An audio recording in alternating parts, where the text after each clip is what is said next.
blacks. I fuck with Mexicans. I'm just saying I grew up with around Mexicans more than blacks.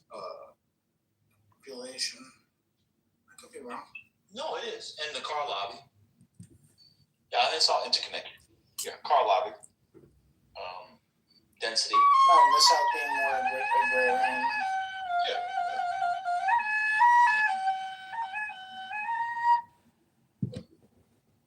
But it's not like some Southerners didn't think about that. I can think of one politician from the 19th century who thought it would have been a good idea to have at least open transportation in the South. That would have been John C. Calhoun. Yeah. Sherry, who do you think would build it? That I do not know. But, I mean, he agreed with the idea of expanding the South that way. He did. I think he would have our ancestors building it. That's probably who. And you're probably right. But, yeah, he did. Yeah, he went about it. But he's a few. It was not many. But he does come to mind.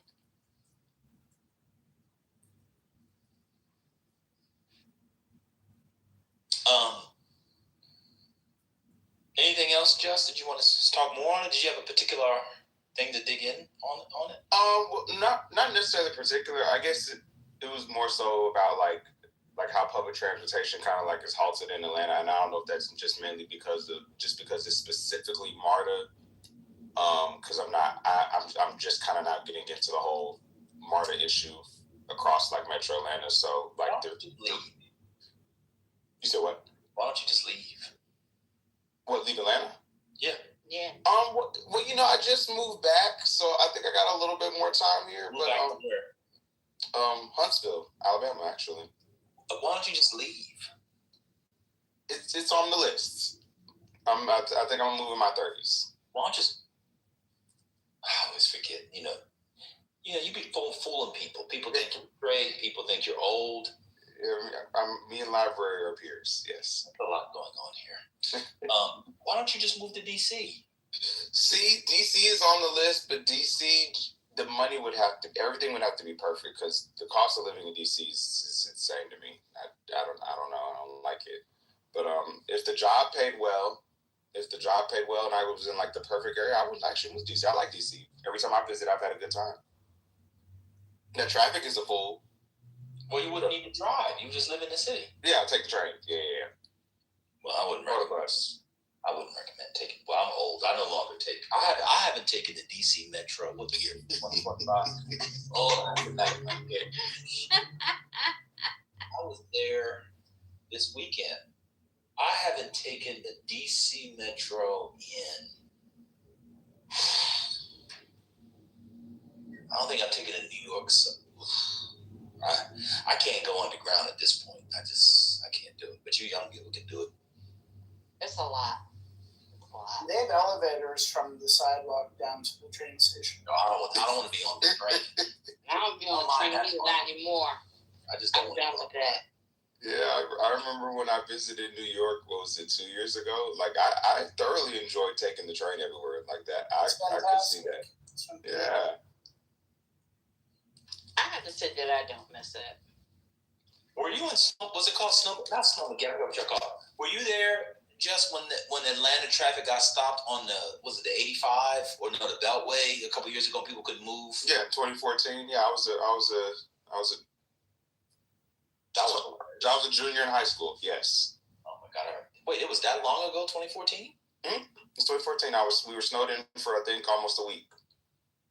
That's when Georgia woke up and realized that they needed to start investing in the stuff for snow. Yep. I can't believe it's been that long either. Yes. How much snow? How many inches of snow? For Georgia, it was like a half inch to an inch. But Sherry, we never gotten that. It's so embarrassing. Because I live in the East Coast, so snow is not a big. Except for those people who like to complain about it. But yeah, I mean, I don't know why people complained about the snowstorm this weekend, but I'm like, y'all had gotten spoiled. See, it had snowed in a while. Folks got spoiled and they forgot that, yeah. Oh, actually, Sherry, it was actually less than that. It was actually only 2 to 3 inches. And it stopped everything. It stopped everything.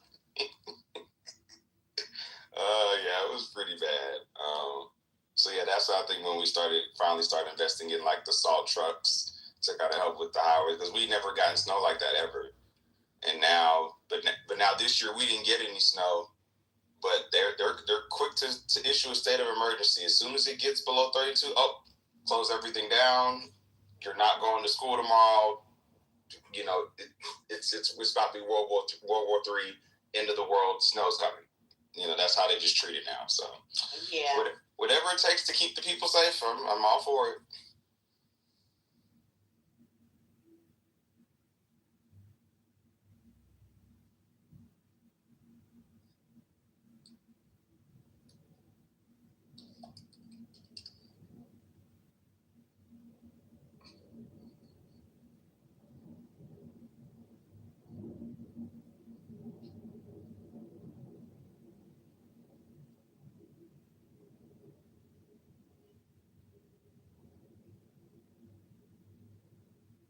I'm still happy about Stratton.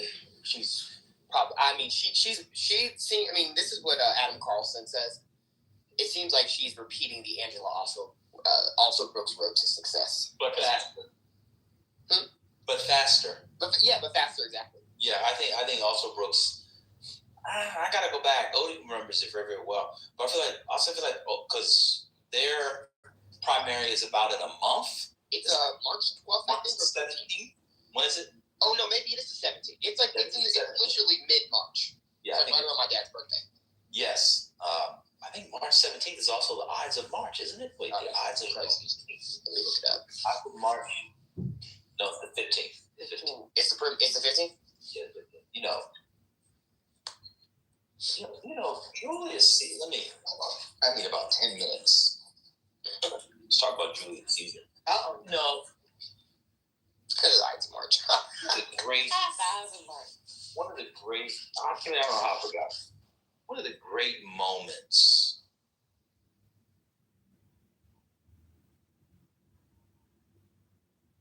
I was on a bus. It was a Chinatown bus. These were buses back when we still had a collective culture that took us from Chinatown to Chinatown. And for those people in the Northeast Corridor, you will remember that because they were a bus where you could go from DC to Baltimore to Philly to wherever, end up in New York. They didn't really stop in Newark that much. For $10, $5, $7. These were Chinatown buses, you see. They had different names, and they effectively, if I recall correctly, put Greyhound out of business and its little brother, Peter Pan. Are you talking about Megabus? Well, you had Megabus, you had Funghua Bus, you had Bolt Bus, you had Chinatown Bus, you had Canal Street Bus. I took all of them because there was a cheapness to it, and I could also sit on the bus and read, or I could sit on the bus and contemplate my existence. And so I recall one time I was on the bus. It was a Chinatown bus, a bus that would take you from Chinatown to Chinatown, but they didn't have bus stations. Instead, you had to find yourself in the Baltimore, for example, on the side of a road, Russell Street somewhere, in ongoing traffic with your bags and 50 people lined up on the bus. Huh? The bus eventually, some buses had deals with Peter Pan or Greyhound, whatever it was, to use their bus stops, their bus depots. But for a lot of these buses, I remember a particular stop in Baltimore. It might have been on Pennsylvania Avenue. It was over by the train station, by Penn Station, not Penn North. They would never go. For those from Baltimore, they did not go over to the Penn North Station. But I used to get off the Penn North Station to go to church. I'll take the subway and just up at church, go to Baltimore church from Penn North. Boy, it was about up. I don't know. I'm still alive, but I made it. That's why. If you made out of Baltimore in the 80s and 90s, you definitely believe in God. That's a different discussion. But it was over by. It may have been on Charles Street. Speaking of which, ever in Baltimore, there's a place called Brewer's Art. They have the best macaroni and cheese in the world. It's called Brewer's Art. You can eat down in the basement where they do the brewery. You can eat upstairs. They have a nice bar restaurant. Also a lovely steak free with what? A pink peppercorn sauce. Absolutely delicious. But that's a different discussion. Let me continue. The bus stop, Sherry, was in the middle of the road. So if you were just driving downtown, you would look to the right and you would see 40 people on the bus.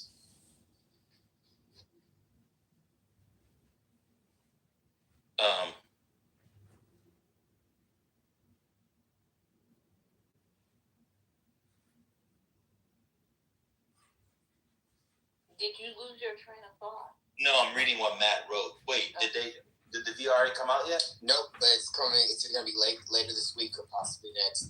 But Alito clearly has it, and I think the VRA is gone. Wait, why do you think he has it? Because of the fact that only he and Gorsuch haven't had any cases. Everybody else has had cases. I can't believe. No, I can't believe that the chief is going to write. I can't believe that John Roberts is going to vote. Well, there may be a majority. Well, I don't know. That would be very strange to me if he's letting Alito write it. But we'll see. I think Alito is also lazy. He's kind of not doing much anymore. I think he's on the way out. I don't think it's going to be Alito. I still have hope. Anyway, the bus, you would see 40 people on the middle of the street. They were all with luggage. If someone were to swerve, these are busy streets, they would have killed 20 to 40 people every time. And yet for $10, $5 in some instances, one would risk their life to get on the bus. The bus would then pull up to the location and get on and let people get on the bus. You see. And so I was taking one of those buses. It was a Chinatown bus,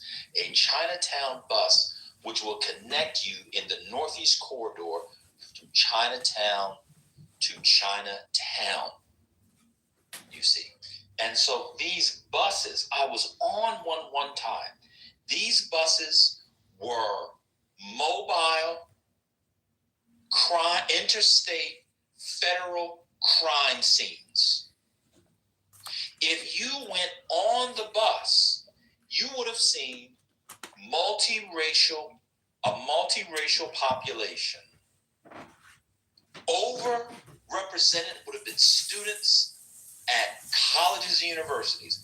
What are you reading there? I'm reading my biology projects. I'm a pre-med, so I've got a test coming up on this particular biological mechanism.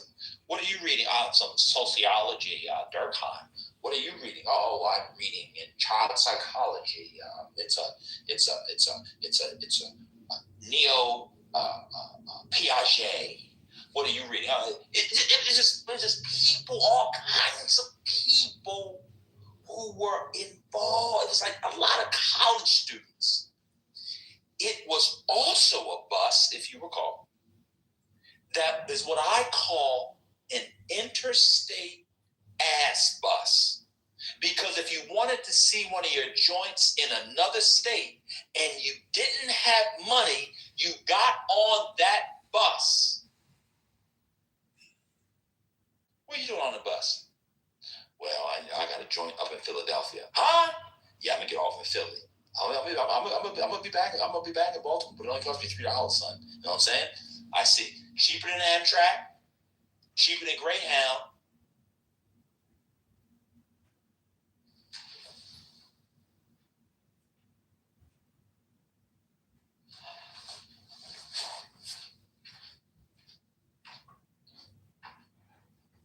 And the gag is, you might get there faster on the Chinatown bus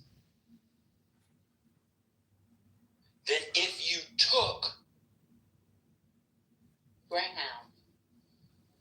an Amtrak. Yes, Because Amtrak, depending on if you're on the regular Amtrak and not the Acela Amtrak, the Amtrak on certain points of the Northeast Corridor, in between like Philadelphia, when you get to Wilmington, on your way through New Jersey, it's only going 45 miles per hour. The Chinatown bus, if you are old enough, you will remember a movie by the name of Big Trouble in Little China. Huh? Big Trouble in Little China was a bus. Was a movie in the 80s. That was with Kurt Russell. It was Kurt Russell, of course. In the beginning of that movie, when they get to San Francisco, watch this. Watch what I just did. There was a character by the name of Egg Shen. Egg Shen, who ends up helping Kurt Russell and Wang Shi and Kim Cattrall's character Gracie Law, and of course Mao Yin, played by Suzy Pai, when he goes up against Lo Pan in the beginning of the movie, he did what? He was a bus tour driver in Chinatown, where? In San Francisco. And if you remember how Egg Shen was driving that bus, it was the prototype, archetype, tintype of how the subsequent Chinatown buses were driven by their bus drivers. In other words, they were reckless, they didn't give a fuck, and they got there however they motherfucking got there. Which is to say is that the bus for the Chinatown bus was often going 90 miles per hour. When the Chinatown bus got on, watch this, the New Jersey Turnpike, when you cross from Delaware and the Delaware Bridge into New Jersey, you can go to the right and take yourself to Atlantic City. You know, that highway, that's the highway that Nucky was building in Boardwalk Empire. Huh? You can go to the right, or you can keep going straight. You can keep going to exit 6, I think it is, right around they get 295, go to Philadelphia. I would recommend going that way to Philadelphia. I would go to the bridge the other way, but you can go that way. The Chinatown bus would get in the left lane, and it was going as fast as a fucking Ferrari, as fast as a Maserati. Those people did not give a fuck, and we never got pulled over. And then about halfway through the trip, they would stop somewhere for us to use the bathroom, to buy some M&Ms, to buy some Reese's Cups, to buy some, watch this, peanut chews. What happened on the peanut chews? I wanted to get some peanut chews the other day. I can't eat peanuts in my home. I wanted to have a peanut chew. A peanut chew of a small dark chocolate treat with a little bit of nougat, peanut, chocolate. I couldn't find it. I would stop then and get a peanut chew. I would also get, watch this, a bottle of water, because back then buying water was not the norm, but it was a luxury of sorts. So I would, of course, get, watch this, Evian water or a Fiji water because Aquafina water tastes like dingleberried ass. You see. And so then you would go back out and you would see your bus driver, for the purposes of this story, let's call him Egg Shen. He would be laid up in a striped shirt, khaki pants, one leg back, like his leg akimbo up against the bus, with a slight cigarette, hair disheveled, and slight little bit of grease. I said, what were you doing? I had to check something on the bus. I had to check something on the bus. And all of a sudden there was smoke coming out of the bus. You then got back on the bus and you made it. You celebrated the fact that you made it to your destination. Once you celebrated that fact, you then realized the money that you just saved on a train ticket or a Greyhound bus ticket, you just spent twice that because you went to a diner in the village and got a bacon cheeseburger with fries, which cost you $27 in 2003. But one time, and this is why I got to the story. I forgot. Why did we start the story? What were we talking about? Well, you were explaining, you said you had a Caesar story. There it is. One time, the bus was at a rest stop. And the Egg Shen, our driver, Egg Shen, said, we wait for another bus. Huh? Won't start. It stopped working. And one person decided that they were going to be up in arms about the bus not working. And then someone asked her, how often do you take the Chinatown bus? And she said, all the time. And then that same person said, well, how much did you pay? She said, $10. Where did you get on? Baltimore. Where are you going? New York City. How much money have you saved over the year or so riding the Chinatown Express, the Chinatown bus? Hundreds of dollars. Well, ma'am, odds are one of them was going to break down because you're paying $10 a seat. You know what she did? She said, you're right. Then another person, Sherry, said, one way we can pass the time is to take out these copies of Shakespeare's Julius Caesar. We can cast it, and here in that rest stop, we can do an impromptu performance outside of Julius Caesar in front of the Chinatown bus stop. And they pass out the script. Decius, Brutus, Cassius, Portia, Camponia, Caesar, Mark Antony, and the people decided that rather than be upset, they're going to turn the occasion into a Shakespeare, not at the park, but at the Jersey Turnpike rest stop. And they performed it. You will only get that from people who ride the boat bus, Funghua, Chinatown Express.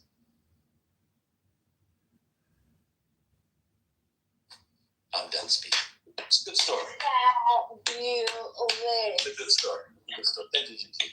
Now, Gigi, you told me to go deeper. To the bus stop. Gigi, you told me to go deeper. I can't go any deeper. I ran out of But, Gigi, I can't go deeper. I ran out of I can though. Let me take you a little deeper. Break it down. All right. right. Let me take over real quick.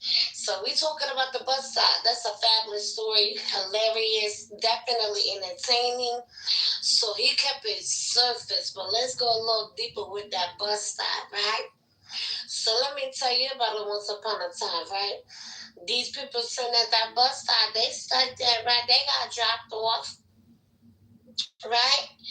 And that $10 ride, it was really $5. And guess what? They only got $2, right? So now they standing stuck in the middle of the highway at the bus stop. Let's talk about this woman. And so guess what? Now they sitting there. Oh, we're about to get deep, little dark. I hope we don't get offended. Okay? Now we got these fallacious women sitting around these big old trucks pulling on. I'm talking about 18-wheelers, honey. And they're having a hard time just to find a parking spot. And then they get out, right? They go out, get their little food. They got KFC, they got McDonald's, Popeyes, they got everything you can imagine inside that bus stop, right? They got showers, they take their time, and then they cut the hose. And they be sitting and lurking, honey, it's about to get juicy, baby. So now you got these women, this one particular girl, she was sitting at the bus stop for almost 2 days. Nowhere to go, ain't got no money, don't know who to call or to run to, and just stuck at the bus stop. And so when these heroes, these superheroes, these macho men, big and shit, they jumping up out the motherfucking trucks, look like football got them motherfucking place. And she like, oh, I need some help. So because she wanted, she really gonna need everything. But she tried to be nice about her and stuff and say, can you buy me a sandwich or something because, she's starving. Honestly, it would be nice to buy her a sandwich because, she's starving, right? So they'd be nice. All right, they'll buy you a sandwich. And then on their way out, she like following them to the truck. And they like to take a little nap because these are people that were driving 16, 15 hours straight, if not more. And so they like to go in the trucks and they like to go to sleep. And this bitch come by like this. And he like, is somebody knocking on my fucking door? Yes. And he gets up out his comfy little cushion in the back. The peep, and it's I ain't gonna say color, but it's a woman sitting out there looking like she needs some help. And so he like, what? And she like, I'm hungry. Can you help me? I'm just hungry. Can you buy me some food? I give you some service. And so him feeling bad because them truck drivers, let me tell you, first of all, they ain't broke. Some of them truck drivers, they make over 6 figures, honey. Them long ass cargo packages, they be shipping all up and down the country. They getting paid very well for that. And they know that. That's why these hoes be sitting around them truck stops. And she knocking on the window talking about he buy her a sandwich because, they gotta work. They're like, okay. That's all he had to do. And you give her a few dollars to let her go buy a sandwich. And you know what happens when you feed a dog, baby. They ain't going nowhere. And now she back at the door. It's cold outside, Kim. You want to hang out? Can I come in for a little bit? Next thing, this is a nasty story. I'm telling facts now, but next thing he looking like she need a few dollars. He been on the road for probably 5 days. Why not get this off real quick? Okay. You feel like you're doing good to the community, right? You give, you get back. And so you let the girl in the damn car. Next thing you know, she all over you. She all down there, baby. Not doing your little freak. freak night in the back of the truck. And this is where it's going to take a twist. And this is a warning to everybody, so y'all know not to do this shit. Next thing you know, this girl had a rope around her head. Mm-hmm. And she didn't even see it coming. Okay? She was literally bucket fucking naked in the back of the damn truck. And now she got a rope on the back of her head, and it's being pulled on a string in 2 seconds like this. And she trying to figure out who the fuck got it. It's him. Yep, he did it. And now you in the back of his goddamn big ass 16, 18 wheeler truck with a rope around your head, bucket fucking naked, and just up and stuck. And the man that you thought you seen when you first looked at does not look like the man you looking at now. That's right, honey. He on top of you. He got your ass tied the fuck up and pigsty, bitch. Yes, he gave you that lunch dog. He gave you that lunch. He did. And you paid for that, bitch. You paid that price because your ass walked the fuck up in that truck, though. And then now, she's stuck in the back trying to figure out, oh my God, this nigga really trying to kill me? Yes! He is! Dummy. That's why you got the rope around your neck. So now, you got to figure out how you going to get your way up out of here. So you just start fighting. Let him have his fun and get the fuck out, right? That's right. Oh, he had his goddamn fun, baby. Yes, he did. He had his fun, honey. And then as soon as it was time to, like, get the fuck out, this ain't no happy story. This ain't no happy ending. I can make it one if you want me to. Do y'all want me to make it a happy ending or not? Because I can make it real realistic. So, we're going to make it realistic. Want to know a happy story, baby? I mean, this is something that's happening every day. If you read like a lot of documentaries, and so I'm just bringing awareness to it. Real life things that be happening, but you know, I'll make it PG. And so, all right. So, you know, once he got done torturing her, literally for fun, he took the strings off, and she started coughing and choking on the floor. She threw up. He opened up the door, kicked her out, and rolled the fuck away like nothing ever happened. And then when she ran inside that little store at the same truck stop and said, this nigga just took all advantage of me, they didn't believe her. They thought she was a drug addict. They didn't believe him. They didn't even bother to call the cops.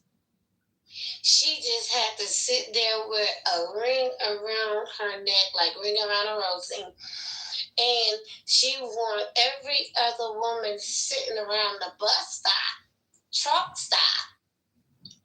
That particular truck right there, that big 1816 wheeler, she couldn't even count. Okay? That's all white with the red on the top and the little brown in the back. Don't go knocking on his out. And that's the end of the story. And I'm just adding to being truck stop story because I think as women we gotta be realistic and let people know. Don't go jumping in on these goddamn big ass weird ass motherfucking nigga trucks, honey. That'd be the last thing you have to do sometimes. I watch too many documentaries. I could teach you a truck stop story. Okay.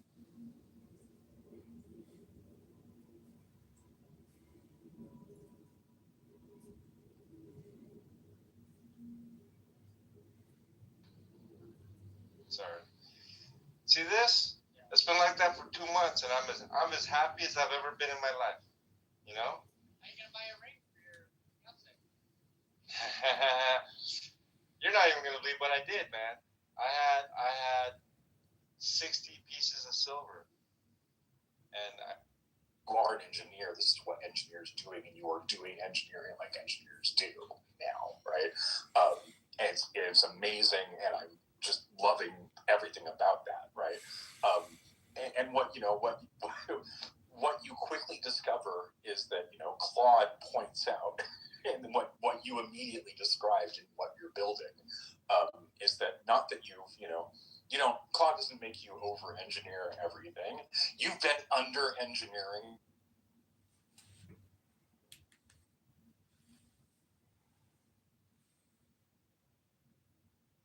Decline.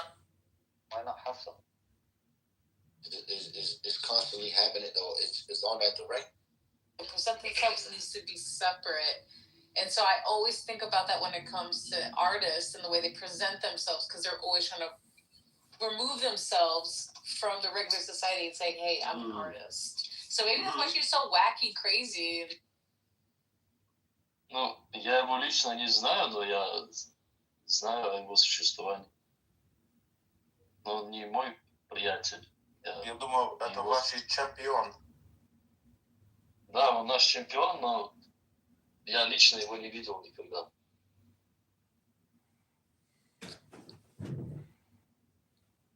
Ты никогда не был в России. Ты русский язык выучил в Америке. Да. Понятно. Где, в Нью-Йорке? You're an Ishmaelite. You're from East India. You're from Muhammad. You're from that new fake false Quran. Something like that. And so I personally don't see that, but I can understand if someone does. You become the software that you need it to be.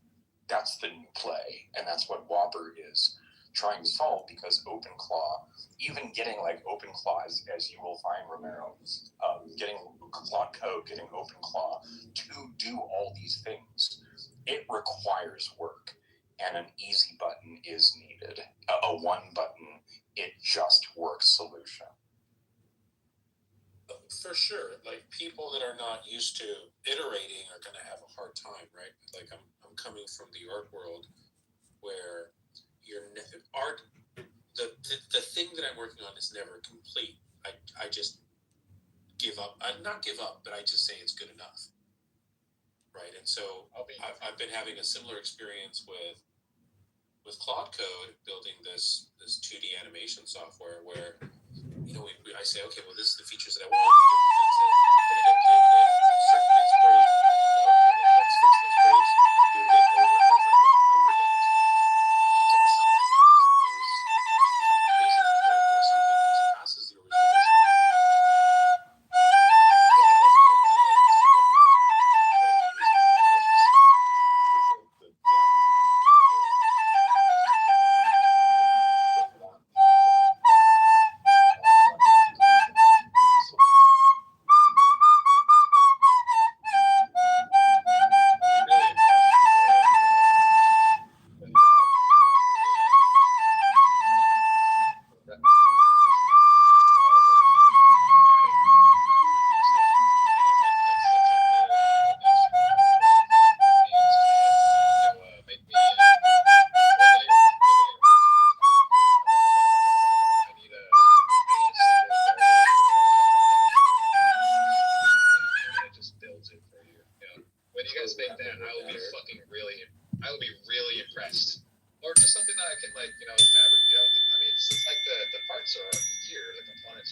You still have to cut the metal with something, right? You still need to lathe it. But you're right that in the near future, we're going to have molecular levels printing. And at that point, if you can just print molecules, at that point, you can literally print toast or metal, right? You can just set it to toast, and that really fucking amazing toast that you had that one time in Venice, and you got the code for it. Right. Oh, I don't mean that advanced. I just mean you could just maybe you just have there's I don't know, a few, maybe 5 little receptacles for okay, here you put in here's the receptacle for aluminum, here's the receptacle for soil or compost or whatever, and then here's receptacle for plastic, and you just make sure they're topped off, and then build like at least like a minimum amount. You can just like fab those things out. Yeah, I mean, Ryan, I love you, but you talk about this as if it's still on the horizon. But if you close your eyes and count to 3, I can give you examples of where they're doing this now. It's molecular printing. Yeah. Well, I mean, I'm talking about like atomic scale printing at a hobbyist price, right? So like, the first time I saw something about 3D printing was in 1999. They were using these big vats of gel and using lasers to harden the resin. And it was this big machine that took up, half a wall, and was the size of like 4 Xerox machines put back to back to back. And you go from 1999, where that is the state of the art, to 2026, when you can buy a high-res resin printer that's giving you What is the proof that Ali said he's muscle? What is the proof that after Ali that I did home day.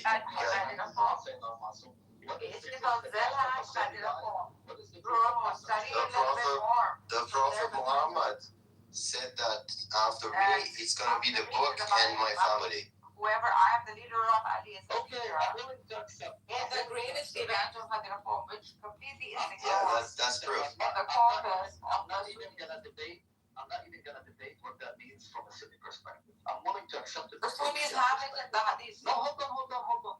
I'm gonna accept it from a Shia perspective. The Prophet said, why? Accept it from a Sunni perspective. Yeah, Allah, that is why do you do this ADHD shit, bro? Calm down. Give and take, bro. I'm accepting your narrative that the Prophet said, I'm leaving the book and my family. Bro, I'm not speaking from, one second, I'm not speaking from a Shia position, I'm speaking from an academic position. Yeah, academic position. Okay, sure. So, given that the Prophet said, I'm leaving my book and I'm leaving my family. Yeah. Why do Shia ignore the rest of the lineage and the rest of the family? Why is the focus only at Hussein and the descendants from his Persian wife? Why aren't all the lineage of Ali Masul? And why aren't they imams? Because if you read now, church, right? And if you aren't qualified to go through that, then it's a fully legal process because the quote unquote You're exceeded, right? I know you ain't no pussy. Wesley from Texas. Yeah, Wesley, yeah. Doris, I've heard from him in a long time. He came in here and started talking about like spreading butt holes and having a girl lick his asshole when he jerked off and shit. Oh, really? He said that? Oh, wow. Yeah.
But not until they pulled off. So he sat there. But it's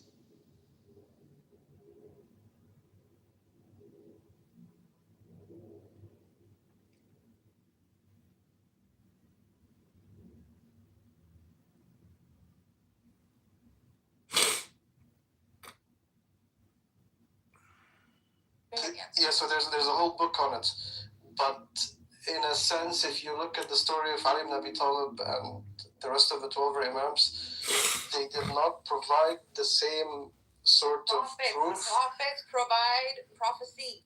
Imams provide guidance. No. Prophets provide miracles. Prophecy. Yeah, prophecy and miracles. Yeah. No, so prophecy is different. Miracles is something. Miracles. Sure, that's fine. But in general, they provide miracles. Miracles is proof of their prophecy, being prophets.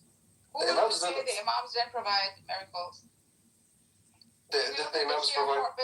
Did the imams like walk on water, or did the imams? Yeah, much more than that. They control the universe. Fair enough. All right. That's why I'm saying you have to look at the corpus, right? They too make that claim. So. Okay. You know what's wrong with Nargis? You just need to study each corpus and objectively look at it without judging it or anything. Nargis, please. And if you do that, you're not taking a side. You're just looking at it from the outside. It is completely fine to say I want to come at this from an objective academic perspective. Yes. That's completely fine. Hold on, stop interrupting. This is the wrong that you do.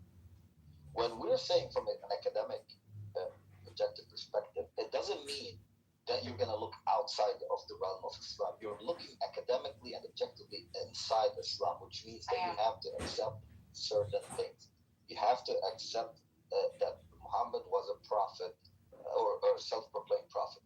Okay, you have to accept that. And then when we ask for the evidence, why are these masooms and the others not masoom? If the original text that you're basing this off is I'm leaving the book and the family does not specify a single lineage of the descendants of the prophet. It specifies all the lineages descending from the prophet. Right?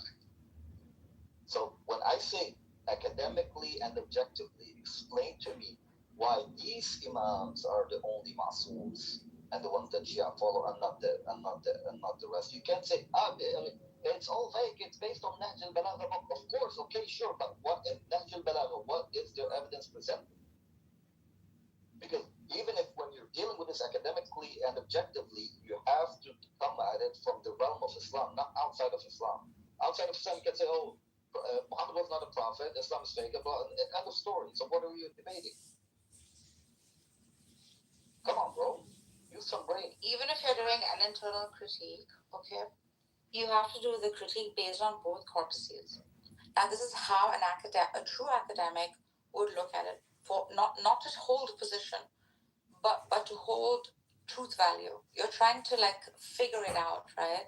So to say that prophets had miracles, right? No, you did a fallacy in the chat. Why only Musa and not Harun? Yeah. Give me the evidence from similarly, right? No, because the text that we're dealing with academically claims the prophet left the book and the family. That's the initial text. When you dissect that text and you scrutinize the Shia sect on the basis of that text, then the question rises: why those and not the others? Why one and not the other? Disingenuous. You can't bring up Musa and Harun dichotomy. You cannot do that. Of course you can. Similarly, how can you do that? Because that's the claim. That's the claim. I said you're basing the masooms on the basis masooms that are nothing but leaving the book and the family. Yes or no? Yes or no? Yes or no? Yes. Okay. Leaving the book and the family. Then objectively speaking, why only the lineage of Hussein and not Hassan? Because just like how prophets are picked one at a time, right? By God, that is the claim within them also. Because we're accepting the premises in Islam, and we're accepting. They are saying it's the same continuum. They're saying the same methodology follows with Imam also. What's the evidence? There's no evidence for prophethood. You provide me evidence for prophethood. Are you dumb? No, I'm not dumb. If you're going there, all of these are faith claims. These are faith claims. I have faith therefore. There's no evidence for anything. These are all faith claims. No. This is what she does. This is the most. There you're providing me no evidence for prophethood. Lowest form of academic. What did I say? Steal by me. No, hold on. Excuse me. You accepted initially that the story of the masooms comes from a text by the Prophet that he's leaving the book and the family. And then when we come to scrutinize the Muslims, you claim, show me that Prophet is real. And I'm saying it follows the same principle. It follows the same. If you just allow me the parameters of the academic. There is no such thing as like Quranians for it. The initial that the prophet is the true prophet. The parameters, Nargis Habibi, Aziza, the parameters of this conversation is set on the initial acceptance of the text by Muhammad, which is a you faith can't claim. go outside of that parameter. I'm making that too is a faith claim. There is no way you can provide me evidence that this person in Arabia, 7th century, who proclaimed prophethood, is a true prophet. It's because you have faith he is, right? I understand that. Okay, same thing with them also. We are debating on the basis that Shi'ism, it came from Islam, it is an Islamic sect. Those are the parameters. You cannot go outside of those parameters and start talking about Christianity. Are you dumb? What are you talking about? I'm following the same premises. Okay, Goo, can you help us out here, please? Can someone logical come in, please? Because this requires. We're debating Shi'ism. And how does the Masoom story stem from Islam? It stems from a text by the Prophet where he claims, or the self-proclaimed prophet. It's not text. Which text is that? Every word you say, you have to provide evidence. The text that he's leaving the book and the family. What is that text? It's a faith claim that he said that, right? Everything is a faith claim. Please allow me to say something, guys. I understand objectively it's a faith claim objectively because there's no evidence for it, but when you're debating Shi'ism, you dumb retard. So you have to accept yes, thing. Even that's why I'm saying that too.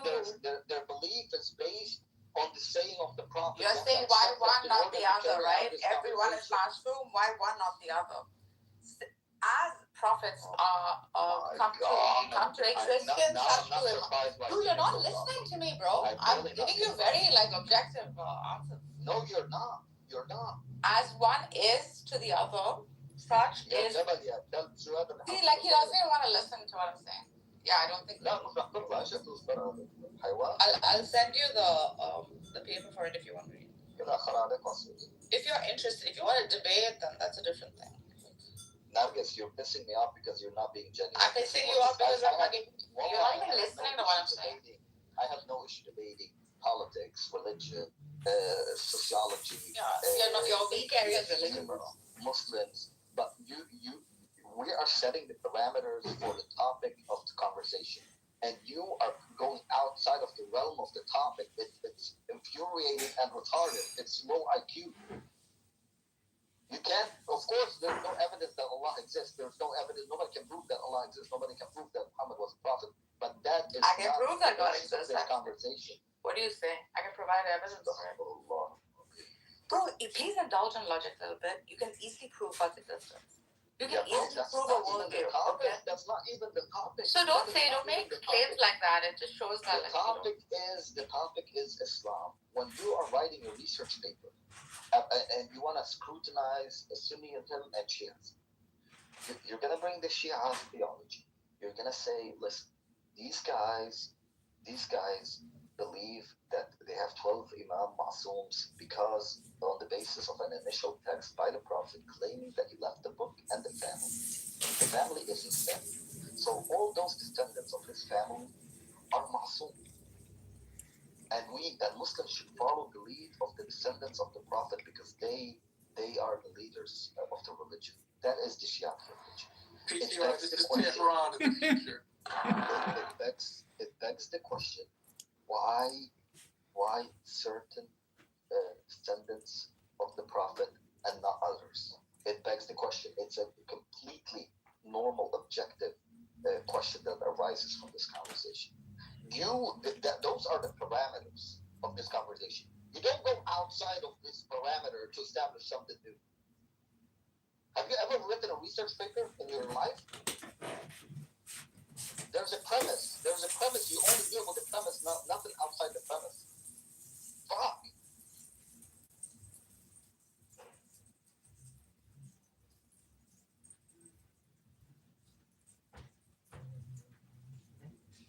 Assalamu alaikum wa rahmatullahi wa barakatuh. Good afternoon for everyone.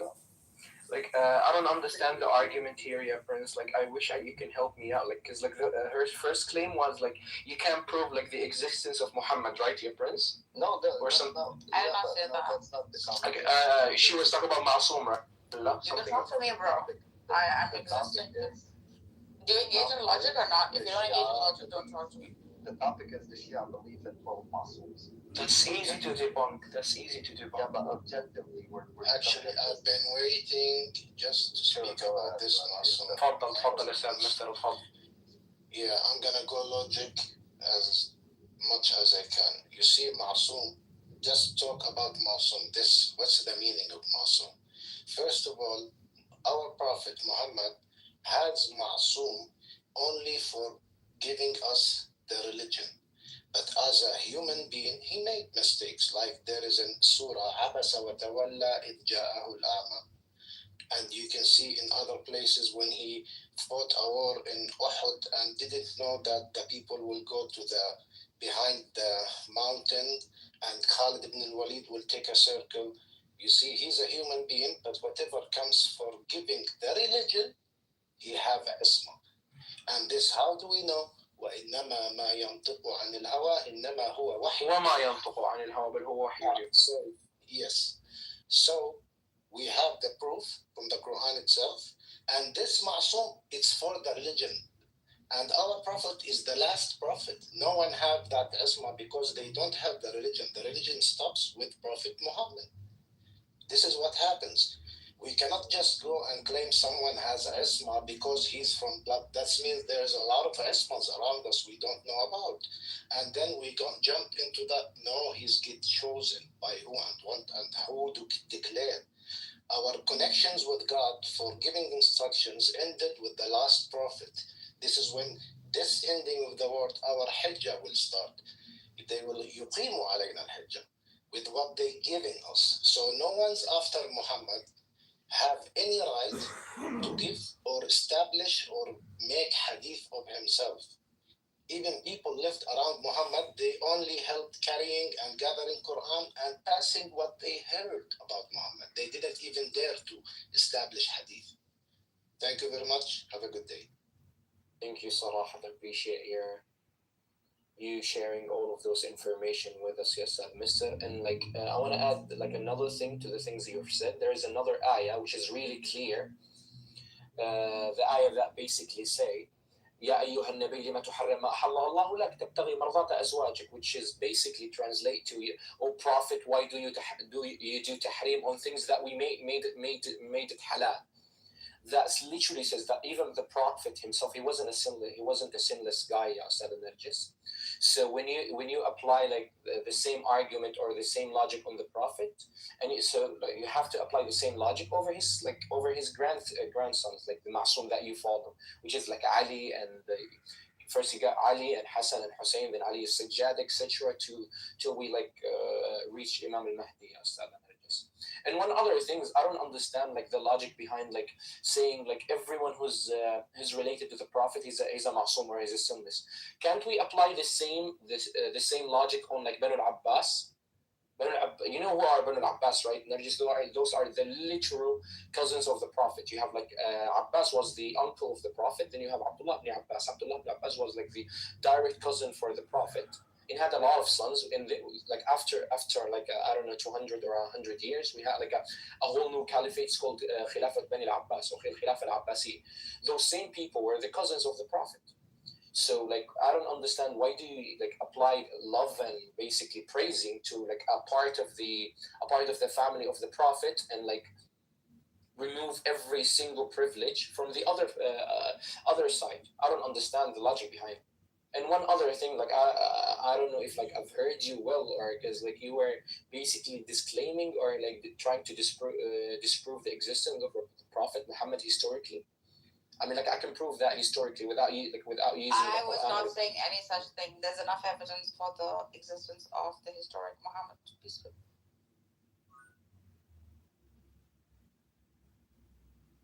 I would be mad and crazy to make a claim like that. We have enough evidence.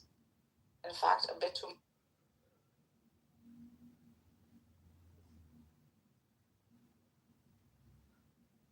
So you guys are sold on the Sunni Iran idea, right?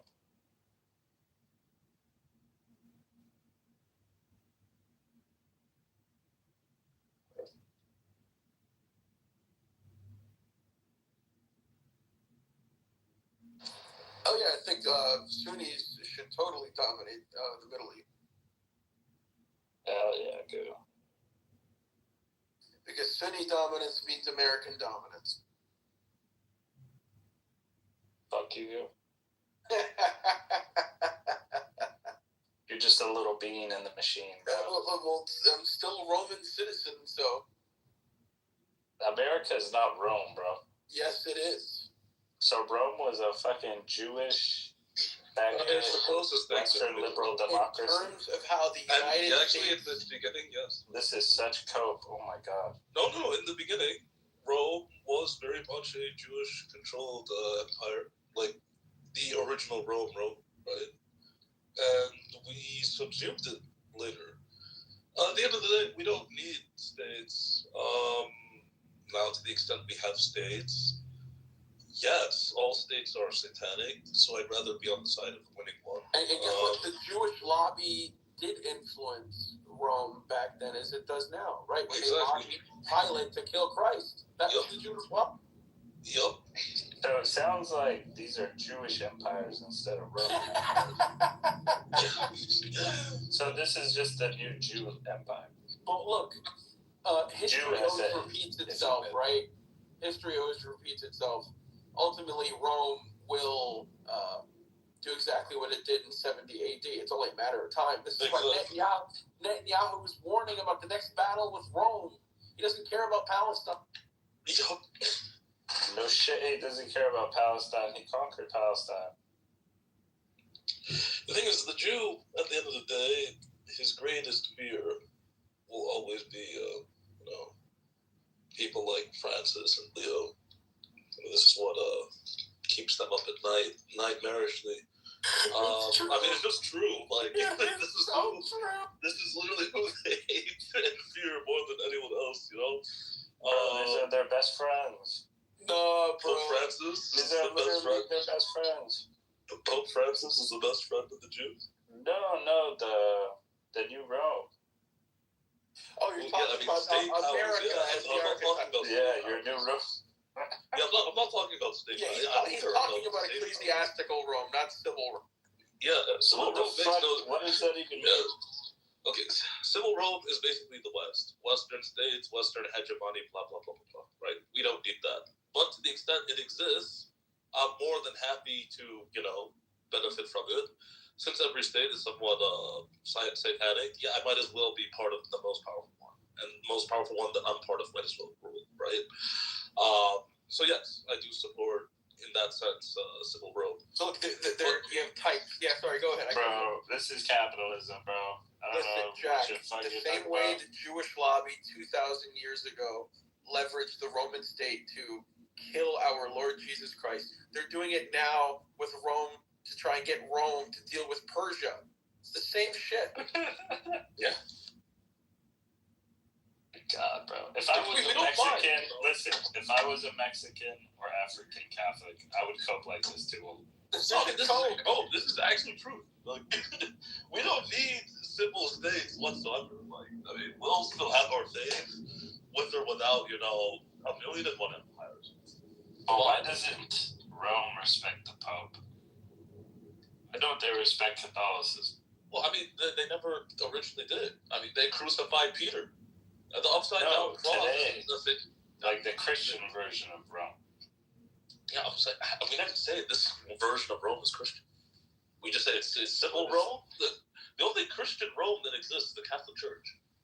Everything else is just like, fucking how can these guys not score? The truth is, none of the two Abrahamics, none of the two Abrahamics need a state to establish religion. You're right. Yeah, no, we don't. Beautifully said. There's only one amongst them who requires a state to establish, like lamb, as though lamb is like, point. Nargis, are you saying this because you guys are losing your only good state, or what? No, man. I'm just saying ideologically, no ideology requires a state to assert truth. Right. This one particular religion, Judaism, happens to be the only freaking religion that requires a state to assert its truth. Nargis is actually correct. Like, so when you see Catholics like in the civil sense, Rome worshiping and being like, oh, Pax Romana, Pax Americana, it's really just like that. How the fuck do you not play that? Anyway, sorry.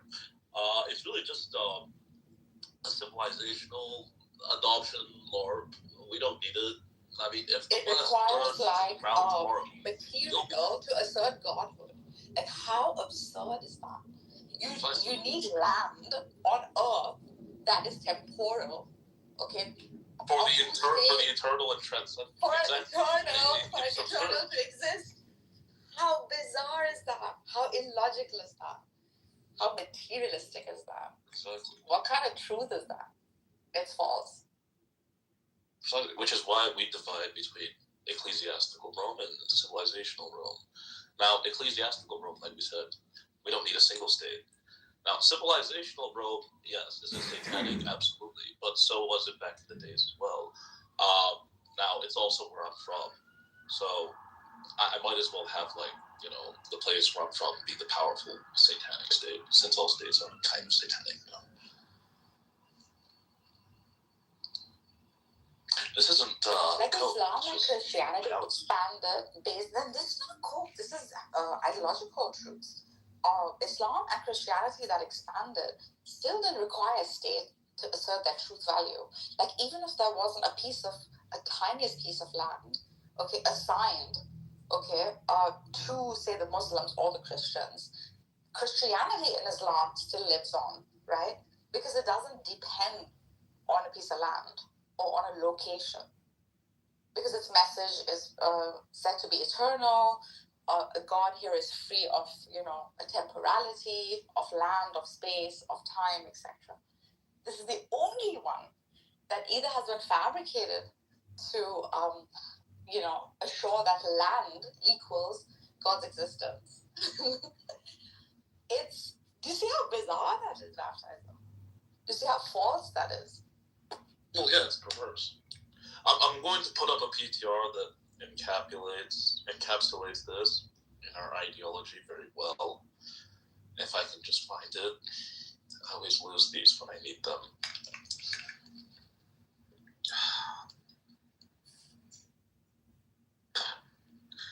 Oh, okay. Here we go. Refresh, Marcus.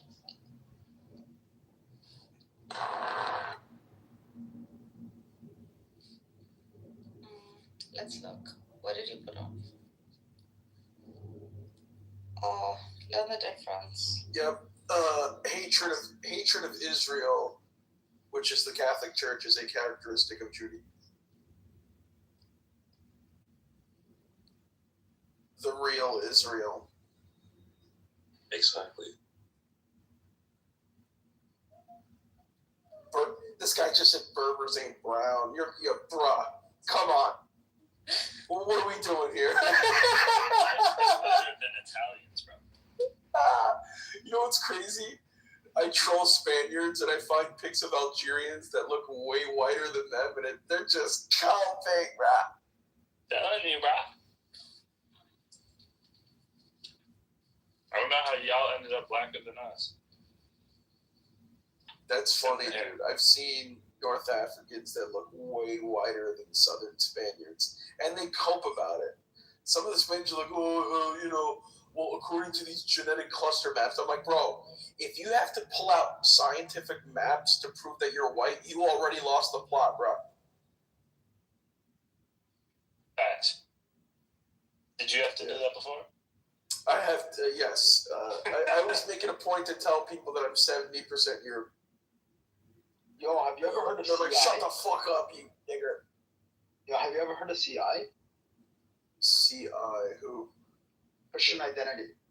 Oh, yeah, they're retarded. They're like PHI, but for white. Yeah, they're so fucking retarded. Yeah, they're like... What is this? Oh, you gotta look into it. So, I ran into them on Twitter. They're too fucking retarded, bro. He's saying that, like, salvation is only for the European white people. You've been on Twitter, Benny? Yeah, I've been going on Twitter recently. Bro, You've been talking with the Pallies? it's white Hebrew Israelite shit. It is white Hebrew Israelite, which is funny because I used to call the Ashkenazi Jews white Hebrew Israelites. But these guys are even better than that. Bro, what are you talking about? I coined that on this app, bro. I coined it. Shut up. No, you did not, bro. Ask Mikhail. I coined it in your room. Oh my god, this guy just took credit for my fucking yo, this guy. You know what, bro? Now I know why the Arabs can't stand you. Bro, I coined it in your room, and you lost your balls off. You're appropriating their identity, and now you're appropriating a joke that I coined. Bro, how are you any different than an Israeli? Bro, when has a Mexican ever created anything? Bro, civilization is a fucking culture. You motherfucker! You just Israeled my joke. I jewed you, bro. Betty Goy. Oh man.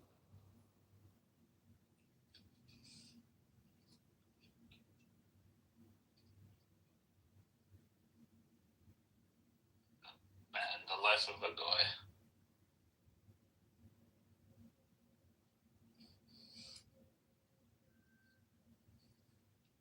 What you ate? What's good? Oilers? How you doing, bro? What's good? I'm just chilling. But yo, what's this fucking cracker Hebrew bullshit? What are they called again? Which one? Like the one that Benny was talking about. Called CI. White Hebrews. Christian Israelites. If I put this in Twitter, I'm not gonna find it. Hold on. Do I have to? Hold on. I probably gotta turn this into something else. Christian identity. Yeah. Christian identity. Bro, okay.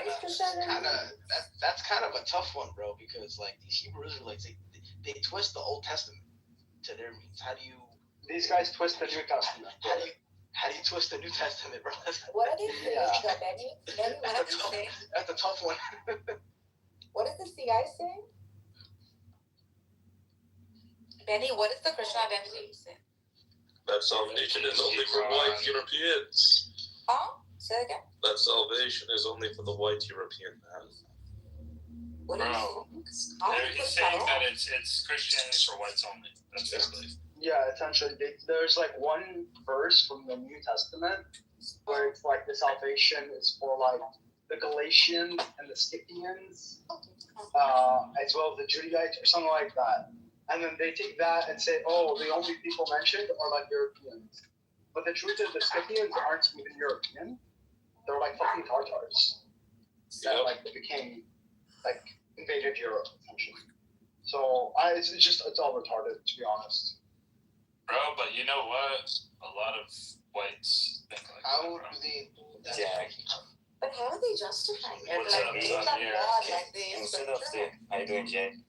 Can we make Nargis Pakistani again? No, we're making her Sunnis. How are they like justifying The same way Gnostics justify their stuff, Jews justify their stuff. Hey, easy on the mouth. I'm sorry, but you cannot. Yeah, be easy on the Gnostics, bro. You cannot conclude Gnosticism based on the Gospels. What is Gnosticism? Oh, it's nice. It's like I'm 5 years old. Don't start using big words. No, I know. I don't even want it. Gnosticism is haq, and haq is with Gnosticism. Oh my god. It's so nice. Never mind. I'll Google it. Fuck this. You don't want to Google it either. The explanation will be even more. God. We'll explain it to you some other day. Okay. Husband from the baptizer. He doesn't understand.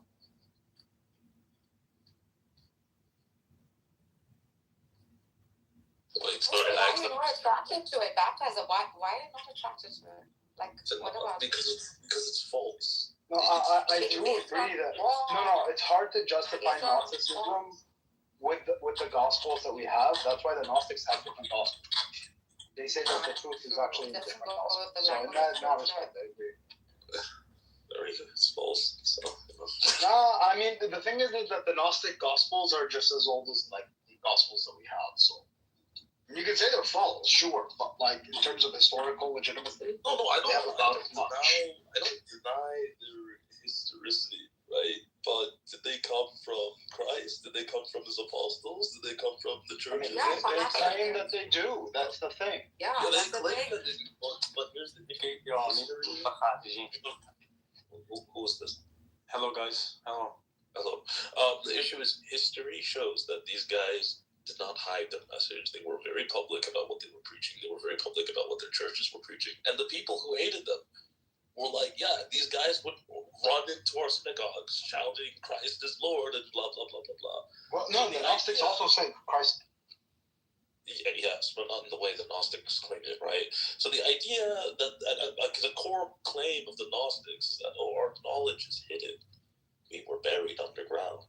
We were in secret, right? The idea that, Actually, the Gnostics were very open about their teachings in the early years. The Gnostics are the very mystics of Christianity. Like, if you don't understand, just because they're not reading it like as apparent scripture, as apparently as like some a layman would read it, it is not to say that the Gnostics did not realize or manifest the truth in between the lines. This is what Gnostics do. Their reading is just a bad, self-serving reading of scripture that says that at the end of the day, salvation. I hate having discourse with people who have opinions, rather than providing evidence. Okay, I'm telling you what they believe. We know what they believe. We know that, yes, they all believe that at one point, ontologically, we had the same nature as God. We degraded into what we are, blah, blah, blah, blah, blah. Okay, so I don't need God. I just worked my way back up to being like God. I don't need him to save myself. I can save myself. It is not to say you are God. It is to say you are in the image of God. This is where, like, you're not understanding the whole philosophy of it. It is as much to say that you are the reflection of the man and not the man himself. Why are you guys bringing the Bible and the Quran in space into here? Well, they're the ones who brought it. It's not me. You just get angry and try and help them. No, I need to stop debating people because I'm getting angry and I'm not even on steroids, which is exactly. It will make you rage. I just told you.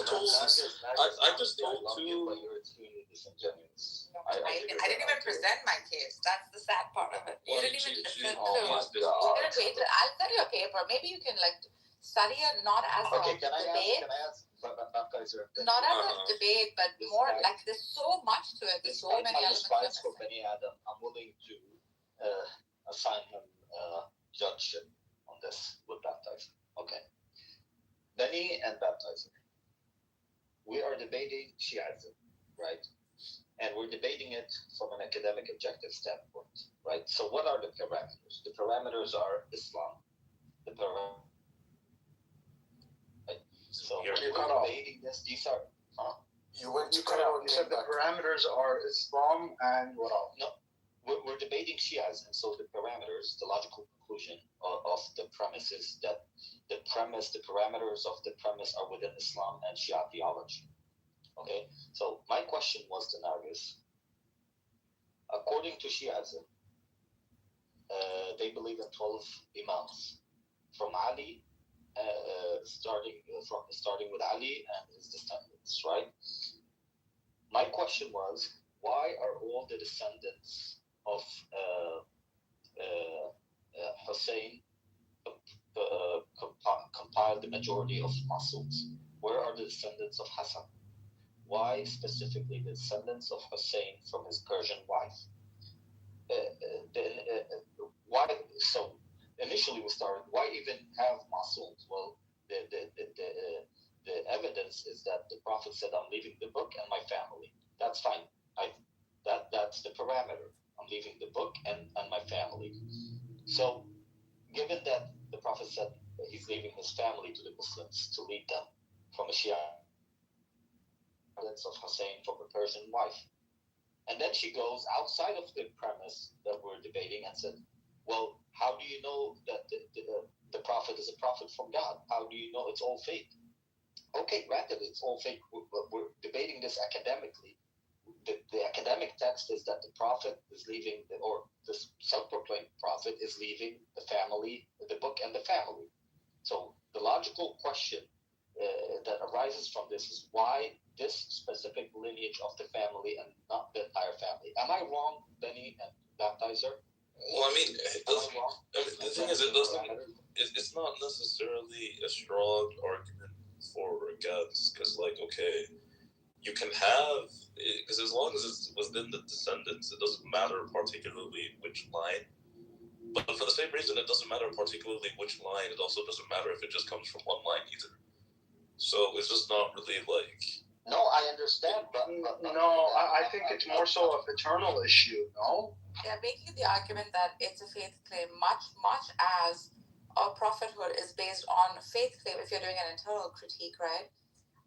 Much as any prophet who comes forth and says, I have received a revelation. You're misunderstanding. Is the same premise of. No, you're misunderstanding. This is what they're setting out of the realm of the conversation. No. This is what she does. No, I guess what you're saying. No, you're not. I get what he's saying. No, Prince. I think what it is. I don't know much about Shia, but I think what it is about the lineage, right?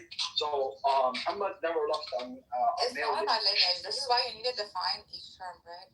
I don't know. I think it's more so. Who is an imam? Is it lineage based? Is it not? Like these are things you need to establish first. I'm asking you an academic question, regardless of what you know. Yeah, like the it's not academic. It's an internal critique. No, like the speech of Ghadir. The Ghadir Qom thing, right, where he like reads the Quran and the lineage, right, and the family. Yeah, yes. Okay, so in that case, the family, because we're a paternal, patriarchal society, the family has to be from a paternal lineage. Yes, right. So Muhammad didn't have any sons who had sons. Correct. So he would move back a step, right, and you get to Ali. Ali, right? Agreed. He was his cousin, so he would have inheritance from a paternal lineage. Here's the key point, Benny. Ali had two sons, Hassan and Hussein. Yeah. The Shia focus only on the lineage coming of Hussein, and they Hassan dies in the lifetime of Hussein. Hold on, did Hassan have kids? live in the same period of time. That's why I said Hassan. Yeah, I know. No. So Hassan had kids. Yes. Hassan had kids. Hassan dies. Hussein is alive still. Therefore, the brother gets the. That would make sense. Yeah, and. Well, I mean, it depends on your rules of succession, right? So, like, if you take the British. Benny, hold on. How would Benny, again? From an academic perspective, the parameter is the speech of Ghadir. I'm leaving the book and my family. He didn't specify, right? So if he didn't specify, it doesn't matter if Hassan died, because Ali also died. Yeah, so Ali passes it on to his son. So it's passed on to Hassan. Hassan dies. So who's the older? Hassan or Hussein? Hold on. Who's older, Hassan or Hussein? Hassan is older, and he dies during the lifetime of Hussein. Yeah. Okay, and actually, so I get what Prince said. So theoretically, if Hassan is older, then you should take it from Hassan's lineage, not Hussein. But it's Ahlul And Hassan had kids, right? Hassan had a male lineage. He had, but the brother is alive, right? And then but he specifies who the Ahlul Bayt is. So you ignore Hassan's lineage and you focus on Hussein. Yes. Do you know why? Yeah, that is problematic. Do you know why? I'll tell you why, because he also proclaims who the Ahlul Bayt are, right? Because the wife of Hussein, the Masums that they believe in, all stems from a single Persian wife of Hussein. Subhanallah. It's not mother, paternal. Yeah, here's the thing. This 12er ideology, this is essentially BHI, but from a Persian standpoint. I don't really see. Yeah, that's an opinion. Like you're not doing an internal. I'm literally doing an internal critique. So basically, like he's also specifying who the Ahlul Bayt is, right? I mean, I have a paper on it. Yeah, but Ahlul Bayt are not only the descendants of Hussein. But Benny Adam, we also believe all the prophets came. That's why I gave you Harun and Musa, right? Benny, we believe specifically all the prophets came specifically from what's his name, the line of Levi. No. Absolutely, that's not true. No. Did it come from there were several prophets that weren't even Israelites. Okay, yeah, a few exceptions here, but the overwhelming Yeah, majority came from one no, line. even that's not true. No, I mean, you can say Jacob, maybe, but not Levi specifically. I'm pretty sure most of them come from Levi. Moses, Elijah. Why do you guys branch out? Well, please, for the love of God, stop. No, Yeah, we are doing an internal critique.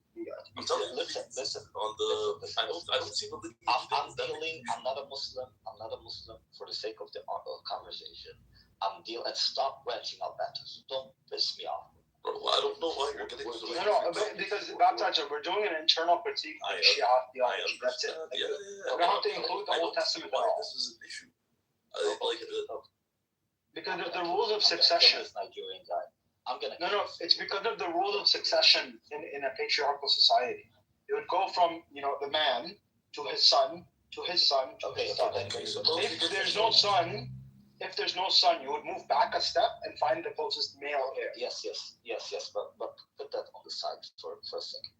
I'm not a Muslim, okay? For the sake of this conversation, I am coming at this from a purely academic and objective standpoint. The text, the original text that I'm dealing with to explain to myself and to others Shia theology, or one of the main components of Shia theology, is the speech from Ghadir when the Prophet said, I'm leaving to you Muslims, I'm leaving to you the book, the Quran, and my family. Right? It is reasonable to conclude that the Prophet left all of his family to us. Right? So the Prophet, yes, he did not have sons. Right? He had Fatima, who married Ali. Okay? So we're dealing with the lineage of Ali. As Sunni, I don't believe in that. But for the sake of this argument, I'm not even Muslim, right? So the initial original text deals with the family as a whole. My question is, how did Shia deduce only one line from the family? Where are the rest? And if you claim that all of the Prophet's family are Masoom, which they do, that's how you end up with the descendants of Hussein who are Masoom. Then why aren't all the others Masooms? And why don't you follow all the others? And why don't you include them in your books and your hadith, in your prayers? Why? So Nagus comes and it's faith. It's a faith claim. Of course, all of it is faith claim. But I'm writing a freaking paper on Shia theology, and those are the parameters. You want to talk about Jupiter? You get it? Hello. معلش يا برنسيسة ما تزعليش. أقول لك على حاجة. طب look.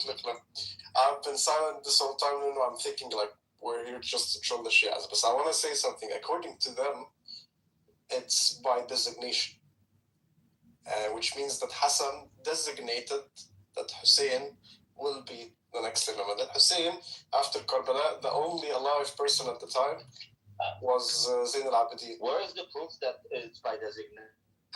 We don't have proof. For us, we don't have proof in they said such a thing. No, they have their own compilations. No. We do. That's the point. We're dealing with the original text of the father of Islam. That's what we're gonna from an objective standpoint. The father of Islam said, "My family." He designated his entire family. So who the fuck is this Shia piece of shit who claims, it's just the descendants of Hussein? I'm dealing with the original text. Why can't you guys see what I'm talking about? Baptizer, am I going nuts, bro? Am I I don't get it. I mean, I'm approaching it from a logical critique. Like, if you want to say that this isn't the correct line, that's fine. But if you want to say that it's an illogical line of descent, I would reject that. For me, there are much stronger. Don't believe all of that theology, but I'm just saying, why one line and not the other? Because the people have fuck up descendants, bro. No, because it refutes their theological divine claim regarding this. That's the point. What about it? Why the Prophet specified? If you can't prove to me the Prophet specified only the descendants of Hussein, you've lost. No, because here's another claim. give you another clue. Yallah. The Prophet said, I'm leaving the book and my family. Did the Prophet say my family is Muslim? No. But, I mean, with the first one, the issue is all the descendants of Hussein will be descendants of Muhammad anyway. Sam, if I could chime in a little bit. Yeah, go ahead. Yeah, I mean, you're making some really good points. There is, you could argue that there is no direct saying where everybody in my family is Muslim, right? However, there are entailments. For example, why Hussein, right? Well, it would be a very good argument that. No, let's deal with Muslim first. Do you agree with me that there's no evidence that he said that the family is Muslim? Not exactly. I agree that there are. You could make the argument either way. I think you're Shia, but try to come at this from an objective. Yeah. I'm perfectly along with you. So when we take on, for example, 33:33, and we have taharna min al-rijsa. Yes. That makes a stronger argument that this particular group from Ahl al-Kisab have a stronger authority, and that's why they would be the 5, which would entail Hussein. So, that would be one claim as to why it went to Hussein instead of any one of the sons of Hassan. Does that make any sense, or would you agree with that, or disagree? I don't know. What do you think of that? Okay, but you know what the problem with that is? Like, this is gonna, and I didn't want to do this, but this is gonna take us into a much bigger conversation about who is Ahl al-Bayt, because what you have to understand is I agree with you on that. I consider all. We can't even approach this without taking into consideration the linguistics of the Arabs at the time and the culture. When we say Ahl al-Bayt at the time, it is understood among the Arab tribes to mean the wives. That is true. The wives of the house. That is true. I'm from Ahl al-Bayt actually as well. And yeah, I agree with you in that sense. I don't have a Hosseini lineage, but to have, for example, we know the evidences, we have the hadith from both Sunni and Shia, actually. Ahmad, can you help me with something? Sure. Okay. And please, like, put your Shia bias on the side. So, no worries, I'm probably the most unbiased. He's not Shia, bro. Chill. Oh, he's not Shia, thank God. Okay. I'm just kidding. Okay. I mean, some will consider me Shia, some will not. So it just really depends. You're a heretic. It's okay. Yeah, alhamdulillah. So I'm willing to accept all of this. I'm willing to accept the family is Muslim. Okay, the descendants are Imam and they're Muslim. My question to you is, where's the evidence that it stops at number 12? And why aren't the descendants of the 12 Imams who live among us today are not Muslim? And why are they not Imams? This is an excellent question.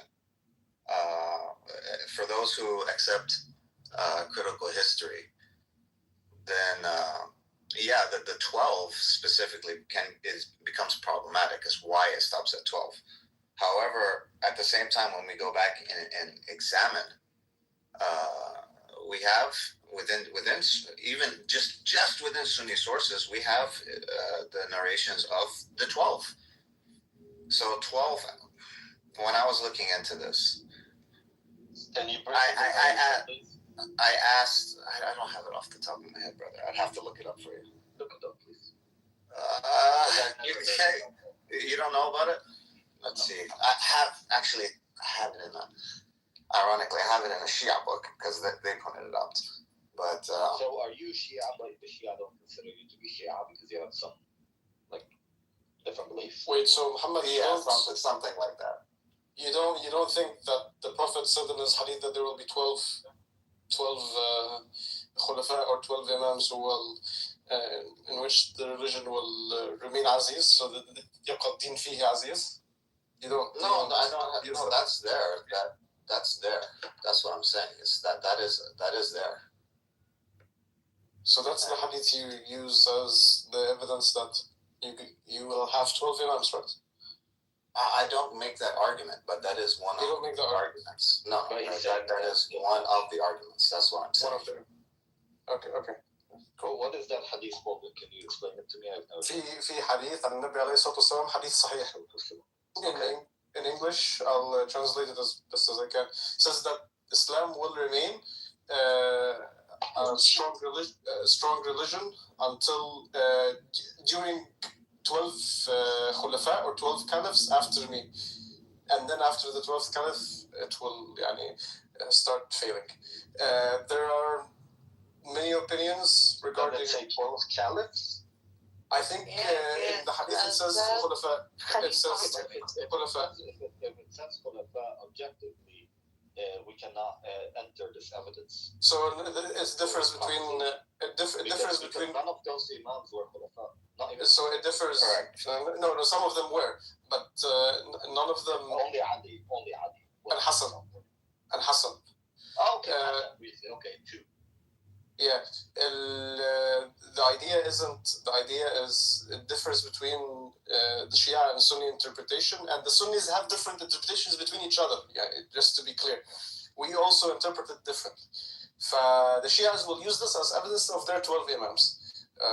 For us, there are some interpretations. Some say it ends at Hisham ibn Abdul Malik.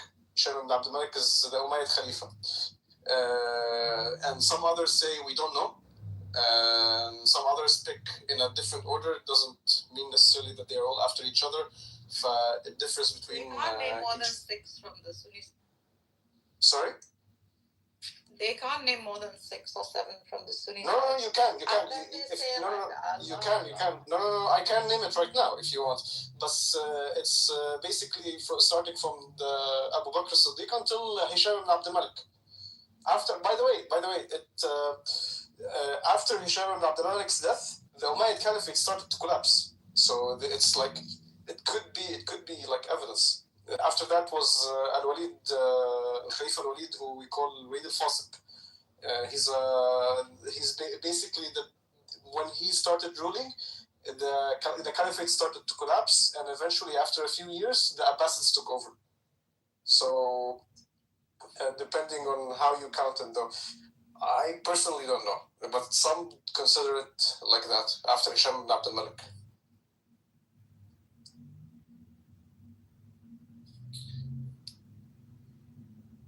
Yeah, I think that's people do try to make that argument, but it's really a stretch though with that. Of course, it's a stretch. It's a very big stretch. Huge, and then they're struggling to find names. Yeah, I would say I can name them.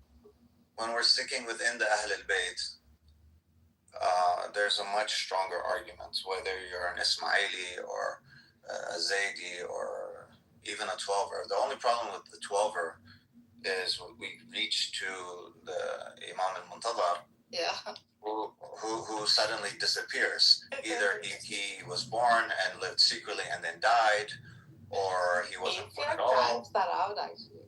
Like if you're going through a historical method, then that becomes like a big question mark.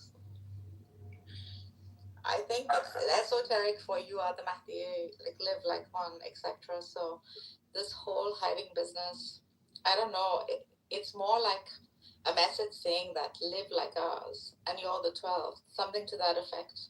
I mean, the Ismailis don't take that, but I think that a more honest 12er, if they made that claim, that would be a more reasonable claim than to say that he is in hiding and will appear, which is the traditionalist Shia claim.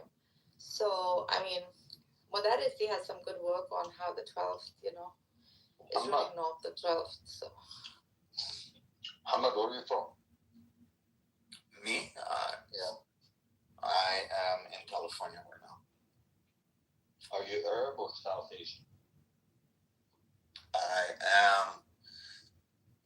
am Bahraini and Danish Californian. white boy, he lives by me. Your dad is Bahraini? I'm Bahraini. أنت فارسي؟ لا هولي. No Farsi. Muhammad lives by me. He's a lovely person. The Sunnah is to. That's why. So therefore, there are things from the Shia schools that are mythologies, and there are things from the Sunni schools that are mythologies. Myths and legends, yeah, exactly. You know, when something is not, when something is not. Maybe one thing that Sunnis engage with, that result in shirk. Well, that result in shirk. Well, I don't consider anything that, or most of the stuff that Shia do, to be shirk. So yeah, Ali Madad. None of that. Yeah, none of that is shirk to me. Why calling on a dead man? That's a different subject. We weren't even discussing this. Be reasonable. You know, it doesn't make any sense. He's not methodical in the way he thinks. Muhammad is dead. Wallah, I can stand. Why are we switching the subject? Why are we switching? Read the title. This wasn't the subject, though. He's not methodical. That's ironic. That's not the subject. Even Sunnis use madad and tawassul and istighatha and all of the everything. The real Sunnis use istighatha from and the Sunnis, the Sufis. Okay, first Prince, are you a Salafi Wahhabi? Is that your position? Yeah. Okay, I mean very clearly. First of all, your position contradicts the Quran. I don't label so. Okay, well, me neither, because I aim for the truth, right? So the labels don't really matter to me. Neither do the boxes of schools, right? I disagree with many things that Salafis do, but I'm telling you, like the main thing to me is that none of them result in shirk like Shia. I would disagree. I would say the entire Salafi school is shirk. It's based on falsehood. I would say it's even Give me an example. Because you refuse to follow. Do you take Ali as the appointed leader after the Prophet? How is that shirk? That is shirk. You know what shirk is? Do you take any? Is it a Sharia mandate? What if the Prophet appoints somebody as he has my authority, right? Which I accept that you know that this the Prophet's authority, that man ana awla alasta ana awla minkum, and everyone said yes. Even if that is absolutely shirk. That is shirk. You're not doing at your Rasul. No, that is 100% shirk, because in the way that we have taken an authority, a Sharia, other than what Allah has given us. Do you know what the definition of shirk is? We can have different definitions. No, you can't. Yes, we can. You have taken an authority other than God. You have taken an authority, a Sharia, other than from Allah. Yeah, so you worship something else. That is hold on. I'm gonna tell you. That is shirk. No. I'm taking an authority in a Sharia other than from Allah. No, not true. If you don't rule with Sharia, then you've committed kufr, not shirk. You don't understand the definition. An authority other than God is assigning authority to something else. When authority to something else is assigned, then there are two gods, Allah and that other authority. I don't understand that the Prophet wanted to appoint Ali. He would have said it. He did? It's mutawatir. Bro, that's wrong. 100,000. The most related hadith in the Sunni and the Shia corpus. Completely looks over. Your hadith of the Prophet saying very similar things about Umar or Abu Bakr. Except it was not done in hadith. Except that they are all weak. Every single one of them. How do I know? Because I looked into it. Every single one of them. No, not true. The things he said about Abu Bakr are sahih. Are they mutawatir? They also take place in front none of them are like mutawatir. So yes, it does. In my methodology, it does, because they contradict each other. your methodology is irrelevant because you're taking our ilm al-rijal and applying it to you. It's ours. We decide what is it, not you. No, ilm al-rijal. It's let's agree that it's a methodology, okay? No, it's the Sunni There's usuli, there's rijali, there's akhbari, there's so many methods. It is, brother, hold on. Let's calm down because I don't really care who has what and who doesn't have. It's ilm al-rijal, it's Sunni. Shias have usuli, Shias have akhbari, Shias have rijal. There are many methods. Shias also, actually what you're saying is wrong. It's actually wrong. Where's my Well, Shia also have ilm al-rijal. Shia also have rijal. Shia also have sanad. Shia also have silsilas. They have chains. Shia don't. Let us study them. Yes, they do. No, everything you're saying is completely wrong. Everything you're saying is a lie. Ignorance. It's something you've heard. We're telling you. We can provide evidence for it. I mean, I can give you 10 chains off of, right now.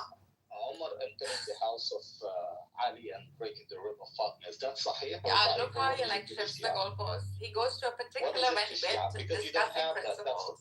He doesn't debate logic. Why are you making a claim? Why are you jumping to one argument to another one when I haven't made that argument? Your mind doesn't rationally think.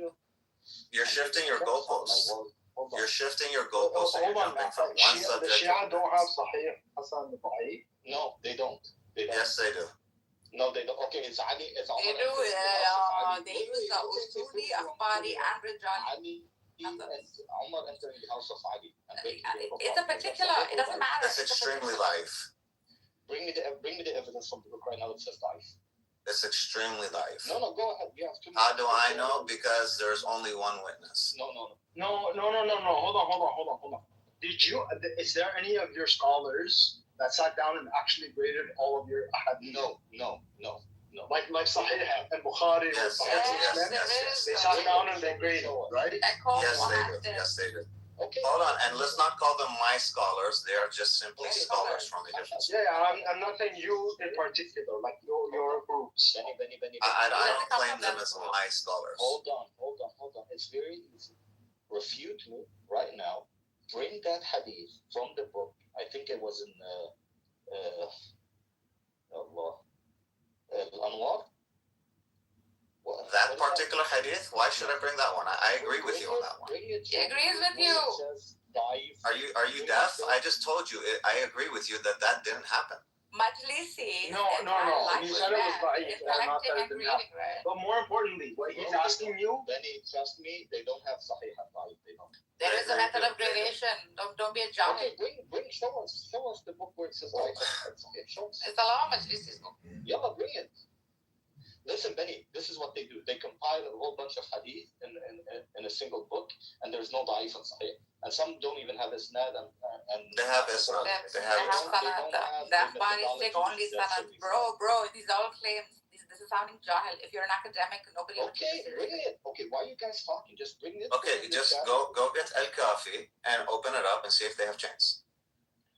Okay, bring Al-Kafi and show me Sahih al-Da'if. You see, they pick and choose. So if you ask us, you mean if it specifically says a gradation is a sahih or da'if? I can't find that depends on. I suppose that depends on the book. Is it in Al-Kafi specifically? I don't think so. That would be according to. You would have to look at the gradations from Maraja themselves. Oh, where's good? Did they leave? I can't find my wallet, bro. I have a copy right here in front of you. Oh my God, did I? No, I didn't. Why are we jumping like? You just jumped like 5 different subjects in 5 minutes since I came up. They're not logically sequenced. They're not rational arguments.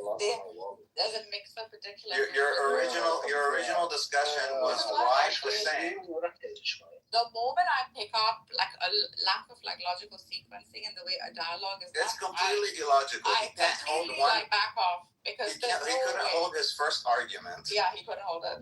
It's a very biased way of looking at things. He told me, he asked me not to be biased. I agreed. Because I'm not biased. He's so biased. I'm probably the only one who isn't biased. Yes. What's my first argument? Your first discussion was about why Hussein instead of Hassan. Yeah, you didn't prove it. It's not about proving. I gave you a discussion as to why Hussein would be a logical reason to go forth, because he is in Ahl al-Kisa. He's one of the 5 main leaders. Therefore, he's still leading, and that would be the authority of where you would go to. That's very reasonable. That's a very reasonable position, I think. No, it's not, because you're bringing proof from something in the Shia books that. You mean from the Quran? Yeah, it's from the Quran and it's mutawatir. Sorry, it's mutawatir, Sunni sources and Shia sources. It's extremely mutawatir. Look it up, buddy. You have a computer, right? What does it say? What does it say? What does what say? What does the Quran say about Hussein? That he's a part of the mutahirin. That he's a part of the mutahirin, right? Okay. Do you? I'm talking specifically about Ahl al-Kisa. This is a hadith. You said the Quran says it's mutahirin, right? The Quran says that Ahl al-Bayt is mutahirin. Which also means only the wives of the Prophet. No problem. I agree with that. No problem. But Ahl al-Kisa, not one of them. No, she's not. Ahl al-Kisa, she is. Ahl al-Kisa, you can't, look, man, if you reject Ahl al-Kisa, you have a very big problem. All right? You're not even a Sunni at that point. All right? You're probably a Zionist Jew or something. Ahl al-Kisa is a very big part of Sunni theology. Okay? It's not a Shi'i thing. It's an everybody thing. If you're a Muslim, Ahl al-Kisa is important to you.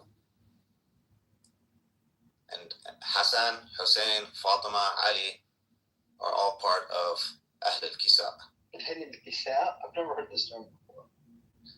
That's a very big problem. Well, I'm not. Why? Sorry, Benny Goy. Benny Goy. You just came up. Are you Sunni, Shia, non-Muslim?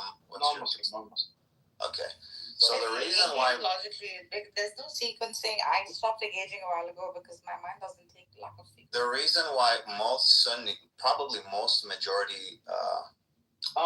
This is from the hadith about Muhammad grabbing the cloak and then covering it. Yes. Okay. Right. So this is a part of both Sunni and Shia theology.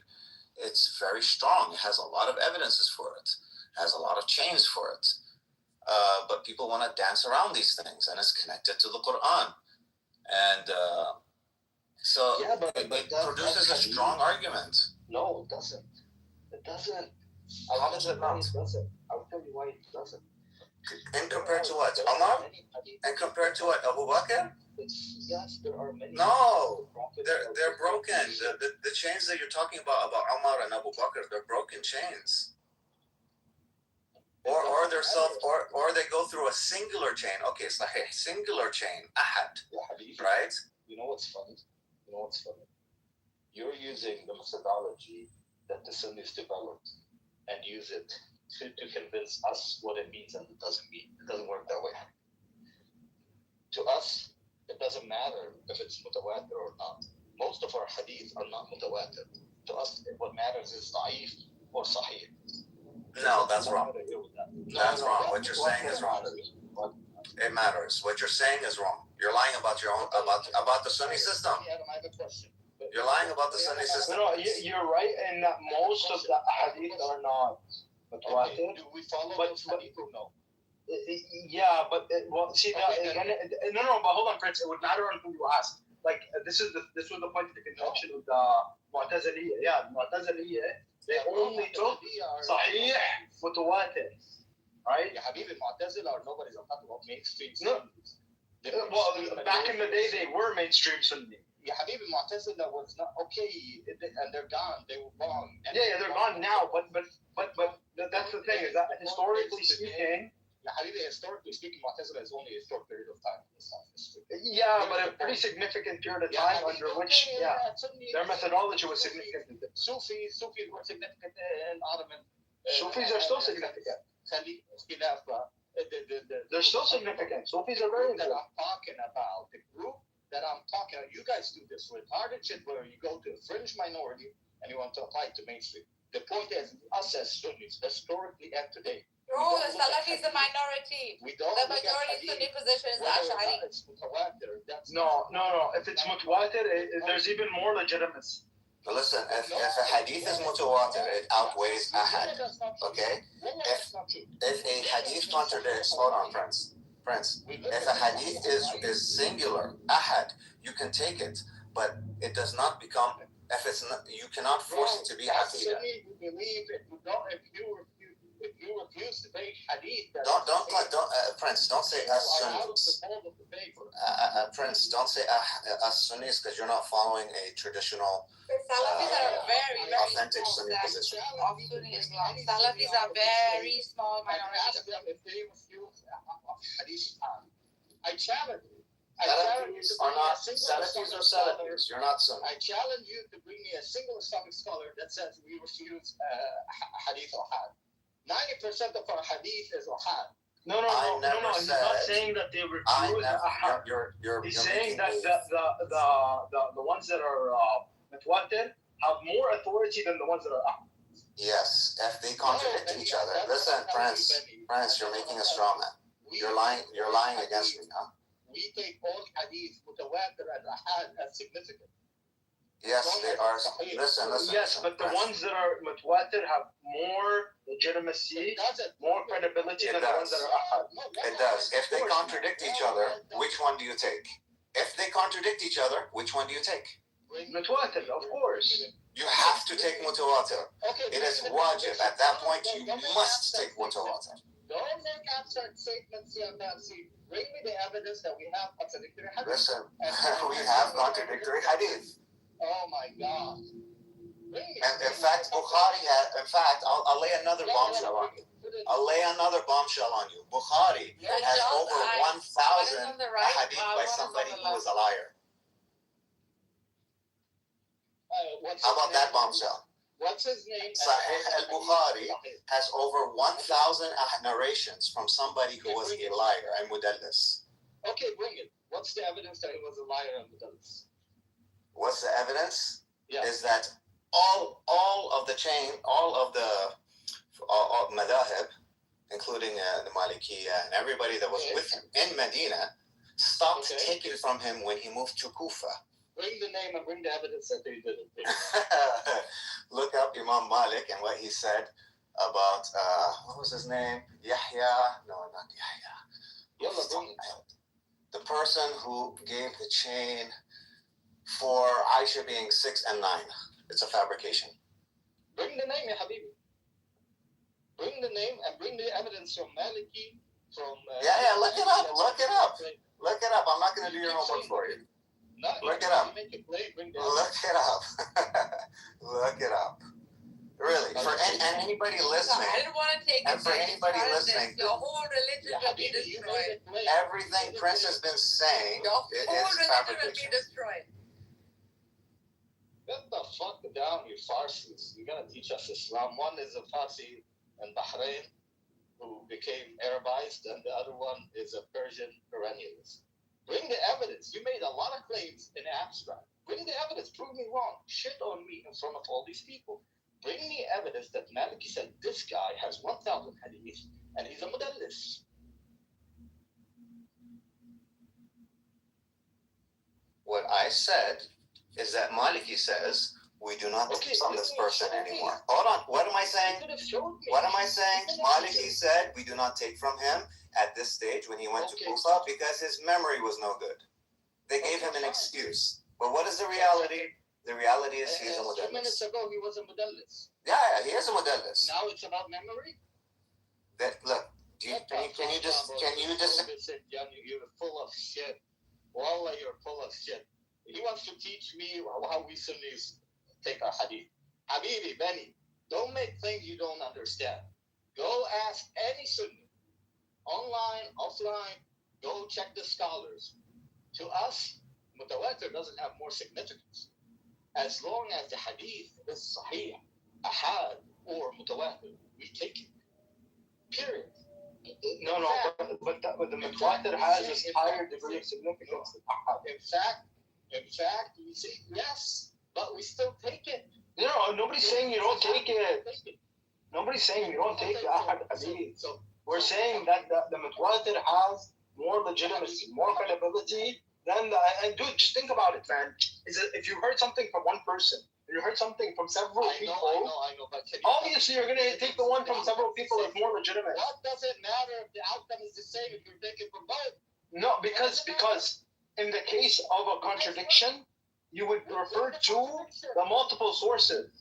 That's why you're saying that mutawatir a'la min al-ahad. Again, it's an abstract statement that doesn't mean shit. Bring me a contradiction from ahad and mutawatir and show me that we went with the mutawatir because there's a contradiction. Yalla. Okay. That's the point. You guys keep making statements and generalities because you know once you get into the details, you look like a fucking clown.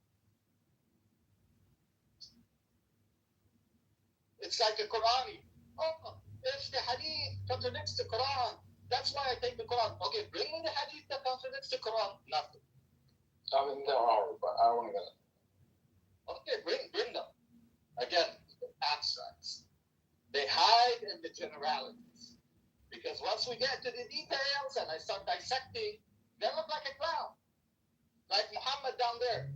First, the guy was a mudallis. And Malik said he's a mudallis. And now Malik said he has memory issues. Damn.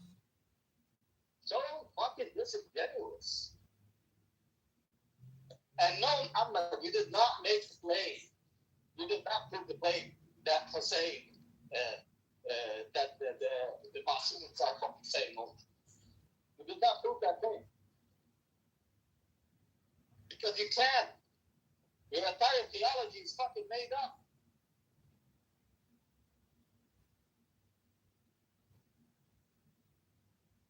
The Prophet said really nice things about Umar, about Abu Bakr, and it's Sahih. And he said nice things about Salman al-Farisi and other people, just like he did with Ali. It doesn't mean that he appointed Ali.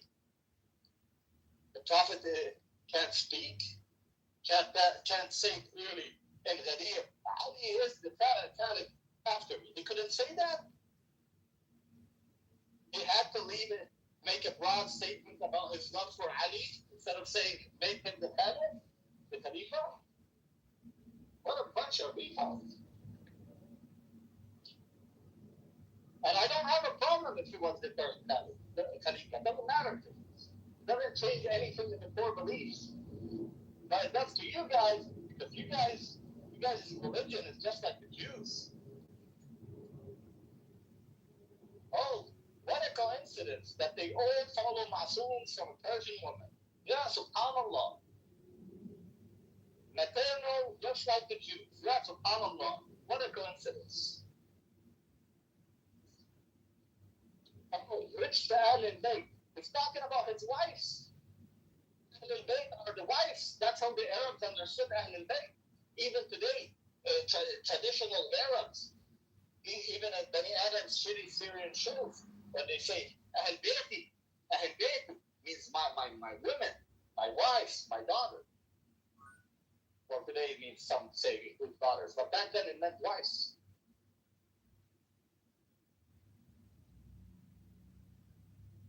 These fuckers just make shit up and hope it sticks.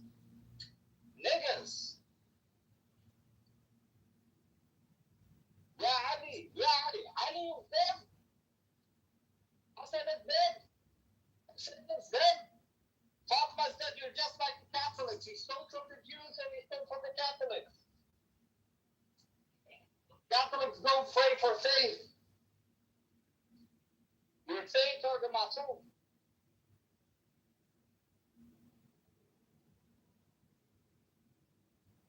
Go stand next to the grave of the Prophet and scream until next year. Ya Muhammad. He can't hear you, bro. He's dead. He's a man. Wallah, this is why we Sunnis are the purest of this planet. Only oneness of Allah. Only oneness. None of that bullshit. Nigga. Come on, مرة صوتك.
Hello.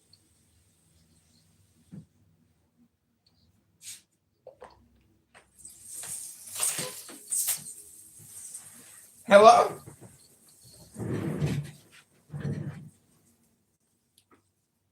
I can't hear anybody. No, you're good. Okay. What happened? The room changed? No, talk until Prince comes. When Prince comes back, he's gonna move you down again. No, just we were talking. Listen. Everything after like. So I checked it on ChatGPT, like I put up like what would happen if there was a conflict, and there actually is like, and it's not like major, but like there was a. Oh, citizens of the temple! With but a flick of my third eye, I shall command the pituitary gland and balance the hormones of the universe. Witness! Oh, that is definitely not the spellbook. Hey! Oh, citizens of. I sit still and listen to my own breath. I can feel the switch inside my head. The hypothalamus lights up first. Then the lighting found this glowing map of the. If you want to get polemical, you can use the one with the hadith that talks about him being affected by Sahar. And the Quran says that no Sahar shall touch him, right? No. We're not talking. We're saying that like if you have a hadith that's ahad, and you have a hadith that's mutawatir, and there's any kind of conflict between the two, you would go with the mutawatir as opposed to the ahad, even if both of them are sahih. I mean, it just makes sense. Yes, but you have to, because when you have two contradictions, you're gonna just take the weakest evidence. That's illogical. That would also be the explanation of HCM for like Jesus being crucified, right? So HCM will say that because the testimony was so much, like that many thousands of people, whatever, witnessed it, therefore it is true, right? And similarly, like a testimony in court is evidence. So the more, the merrier. And that would hold true for like hadith or anything as a principle that would hold true. So like these people just don't want to engage, like I don't know. Again, read the fucking contradiction. Hey, why are you being disrespectful? You can just engage. No, like this is why, like I don't hold to any of this. By the way, none of this matters to me. If you're having like an academic discussion, none of this. I don't own anything. I don't hold to anything. The entire conversation was just entirely bad faith, Prince. Yeah, it's not based on like prejudice. You assume that I'm lying. You assume that I'm taking a shitty 12 In fact, he doesn't take any of this, and neither do I. No, it's actually, in fact, you lied against me because I didn't make the claims that you said I did. You didn't even listen. You just got defensive and emotional. محمد انت بحراني او عجمي؟ هولي يعني انت سني. نعم. Okay. It comes from government spending too as well, right? I think that people miss that. We have No, هولي. In Bahrain, there's four kinds. There's four kinds of Bahrain. البحراني, الهولي, والعجمي. الهولي is a Sunni from a Persian background.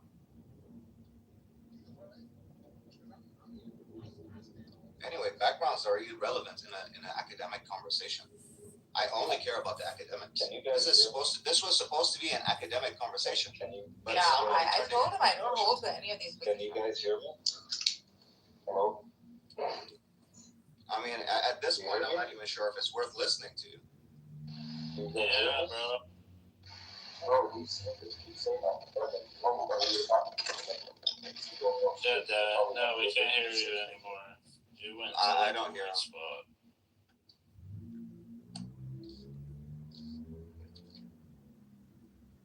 So in many of the Sunni schools, in madahib, each one has a slightly different methodology. We can agree that they have differences. But when there is a singular ahadith, a ahad, even if it's sahih, if it's ahad, then you can accept it, but it does not apply necessarily to, for example, positions of aqidah, positions of theology. Within the Salafi school, however, that's completely different. So we can agree that we have a very different methodology. And that's just a fact. I don't accept that a ahad hadith can be compulsory, that we must take it, even if it is sahih. And especially if it contradicts a mutawatir hadith, then I'm going with the mutawatir.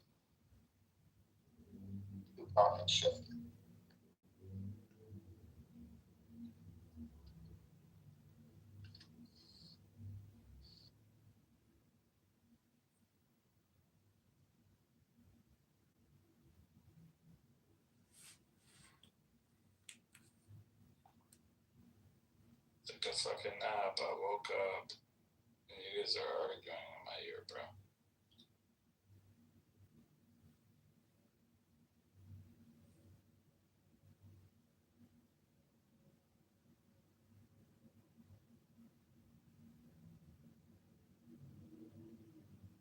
But I can see, like, if you hold to a position, right, how emotional this can be, or like close to home this can be.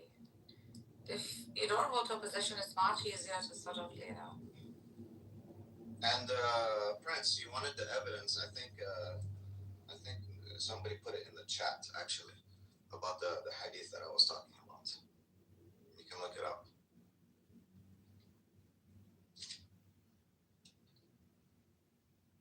Dude, remember those guys used to do these polemical arguments somehow? I really hate polemics. I really do.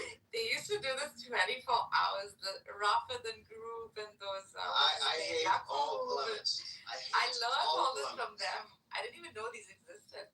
I had no idea. But it allowed me to actually go research, and I think I'm quite grateful for that. Now, can all of them be debunked? Absolutely. All these are debunkable. and all of these are acceptable too.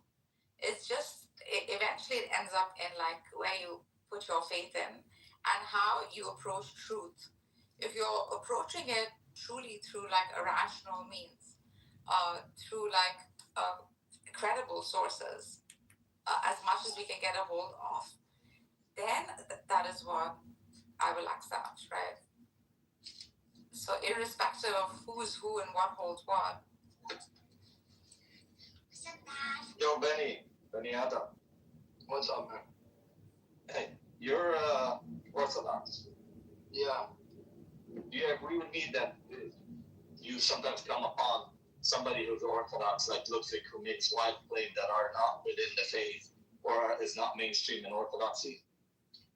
Somebody makes a claim that's not mainstream Orthodoxy. To the temple of like Ludwig, right? Here, we shape ideas based on shape. The brain before you is not merely sculpture; it is memory given light. Focus on its rhythm, and you'll feel come to the temple. Armenians are Oriental Orthodox, not Eastern. Be that as it may, the point is there are people who can claim they're Sunni, they're Shia, but they make wild claims that are not mainstream nor accurate, and that's what Muhammad is doing. It is not true.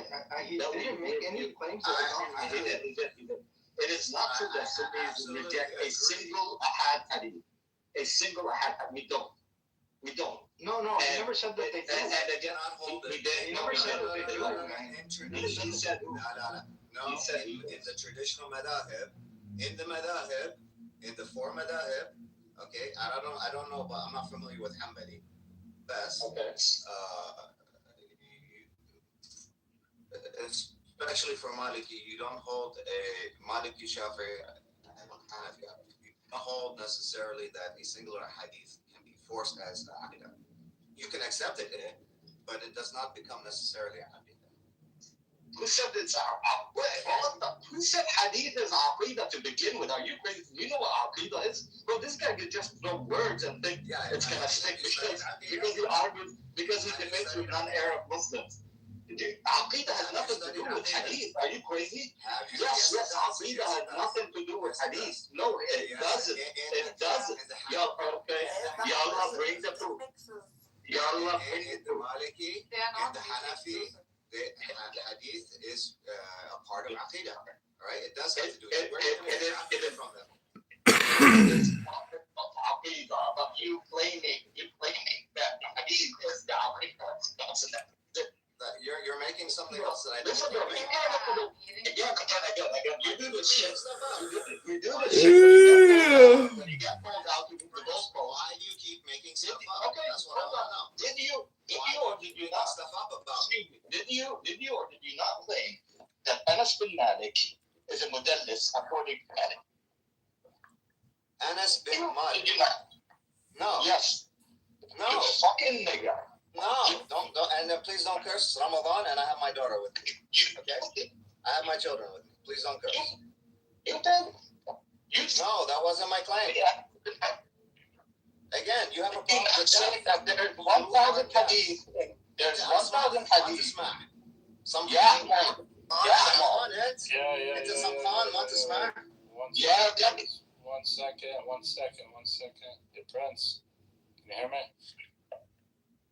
Yeah. Hard to hear you, bro. Listen, guys, don't cuss and chill out. Prince, don't cuss, bro. He's with this kid.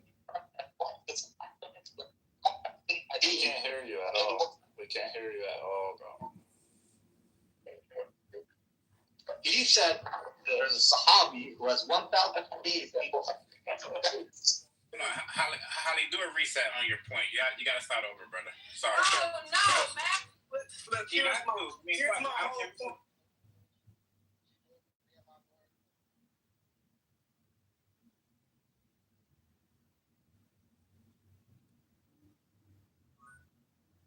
Where he was sitting, and it was more than 6,000 people in the room. So, Lion points out, I forget, I think it was in the 13th Juz. I forget the surah was pointed at. Allah says that if Allah chose, that was the Christ. Some of them said that was the Christ in 1818. And then we say that that prophet like Moses there isn't Jesus. It's not him. He's not the final.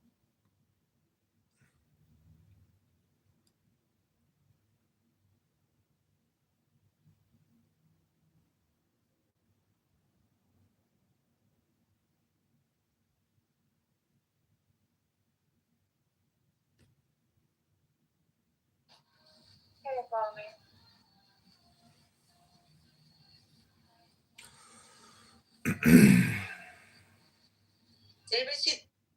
In a couple of minutes, I will give the room rules, and that will take us to the top of the hour.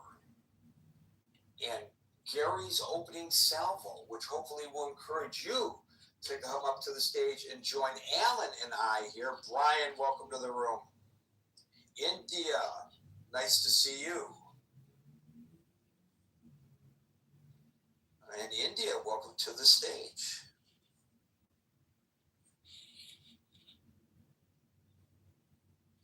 India, are you in India? Yes, I am in India, Gary. Yes, you're an Indian girl, and I can tell that you're in India. Sarah there is also in India, so wave to each other. I just saw a very interesting story that made me sit up and take notice about the various Jewish populations in India that have been there for centuries, and how they were formed or where they migrated from. And apparently, according to this piece that I saw today, anti-Semitism is about unheard of in India. Very interesting. In fact, they interviewed a Muslim store owner in the heart of a Jewish neighborhood. It was really quite interesting. It was a great interview. Let's see. Well, before I welcome other people to the room, it actually is time for the room rules. We are here Monday through Friday from 5 p.m. to 6 p.m. New York time. Top of the hour, I will give my opening salvo, which hopefully will encourage you to come up on the stage and join Alan and India and me. Or anytime in the next hour, something is said on the stage that piques your interest and makes you want to participate. Raise your hand and you will be invited onto the stage as well. Or you can come up now in anticipation of what you might want to say based on the topic of the room. I call people in the order in which I see them on the stage, which may not coincide with the order in which you see yourself. So if it appears that I have skipped over you, worry not. It just means I see you further down in the queue on my handheld device than where you see yourself on yours. I always get to everyone who's on stage and in queue. Generally speaking, after people speak, they are removed from the stage to the audience. This is not punitive in nature, but a way to make it possible for yours truly to continue to maintain that aforementioned queue, not lose my place, basically. If that happens to you and you want a second go at it, raise your hand. Time permitting, you'll be invited back on the stage for a second opportunity to speak. Because we are here from 5 p.m. to 6 p.m. New York time, at about 5 minutes to 6, we will no longer be inviting people on the stage, but if at the 6 o'clock hour, you are on stage and in queue, we will go into extra time to give everyone in queue an opportunity to speak. Marshall, welcome to the stage. Unlike many of the other rooms on Clubhouse, in the Critical Thinking Forum, we speak one at a time.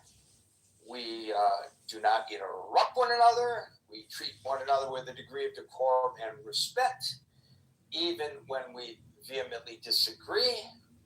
And for that, I thank you in advance. And by the way, the same rules go with regard to treatment of one another in the chat, which is linked above, that everybody can join. It's open 24 hours a day, 7 days a week.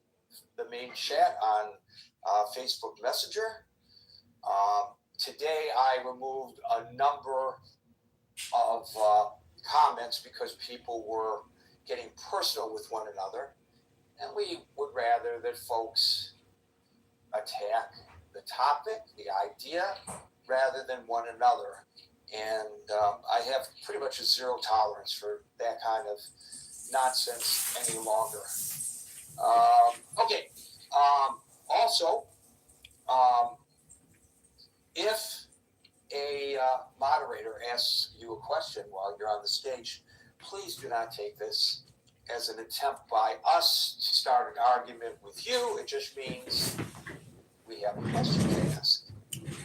Welcome to the stage, Wesley, as well. And in the room, I want to very quickly welcome Daniel Duran, Monsef the Maestro, Kowarski, Andrew, Barbara, Sue, Larry, Dr. Francine, Jebediah, Denise,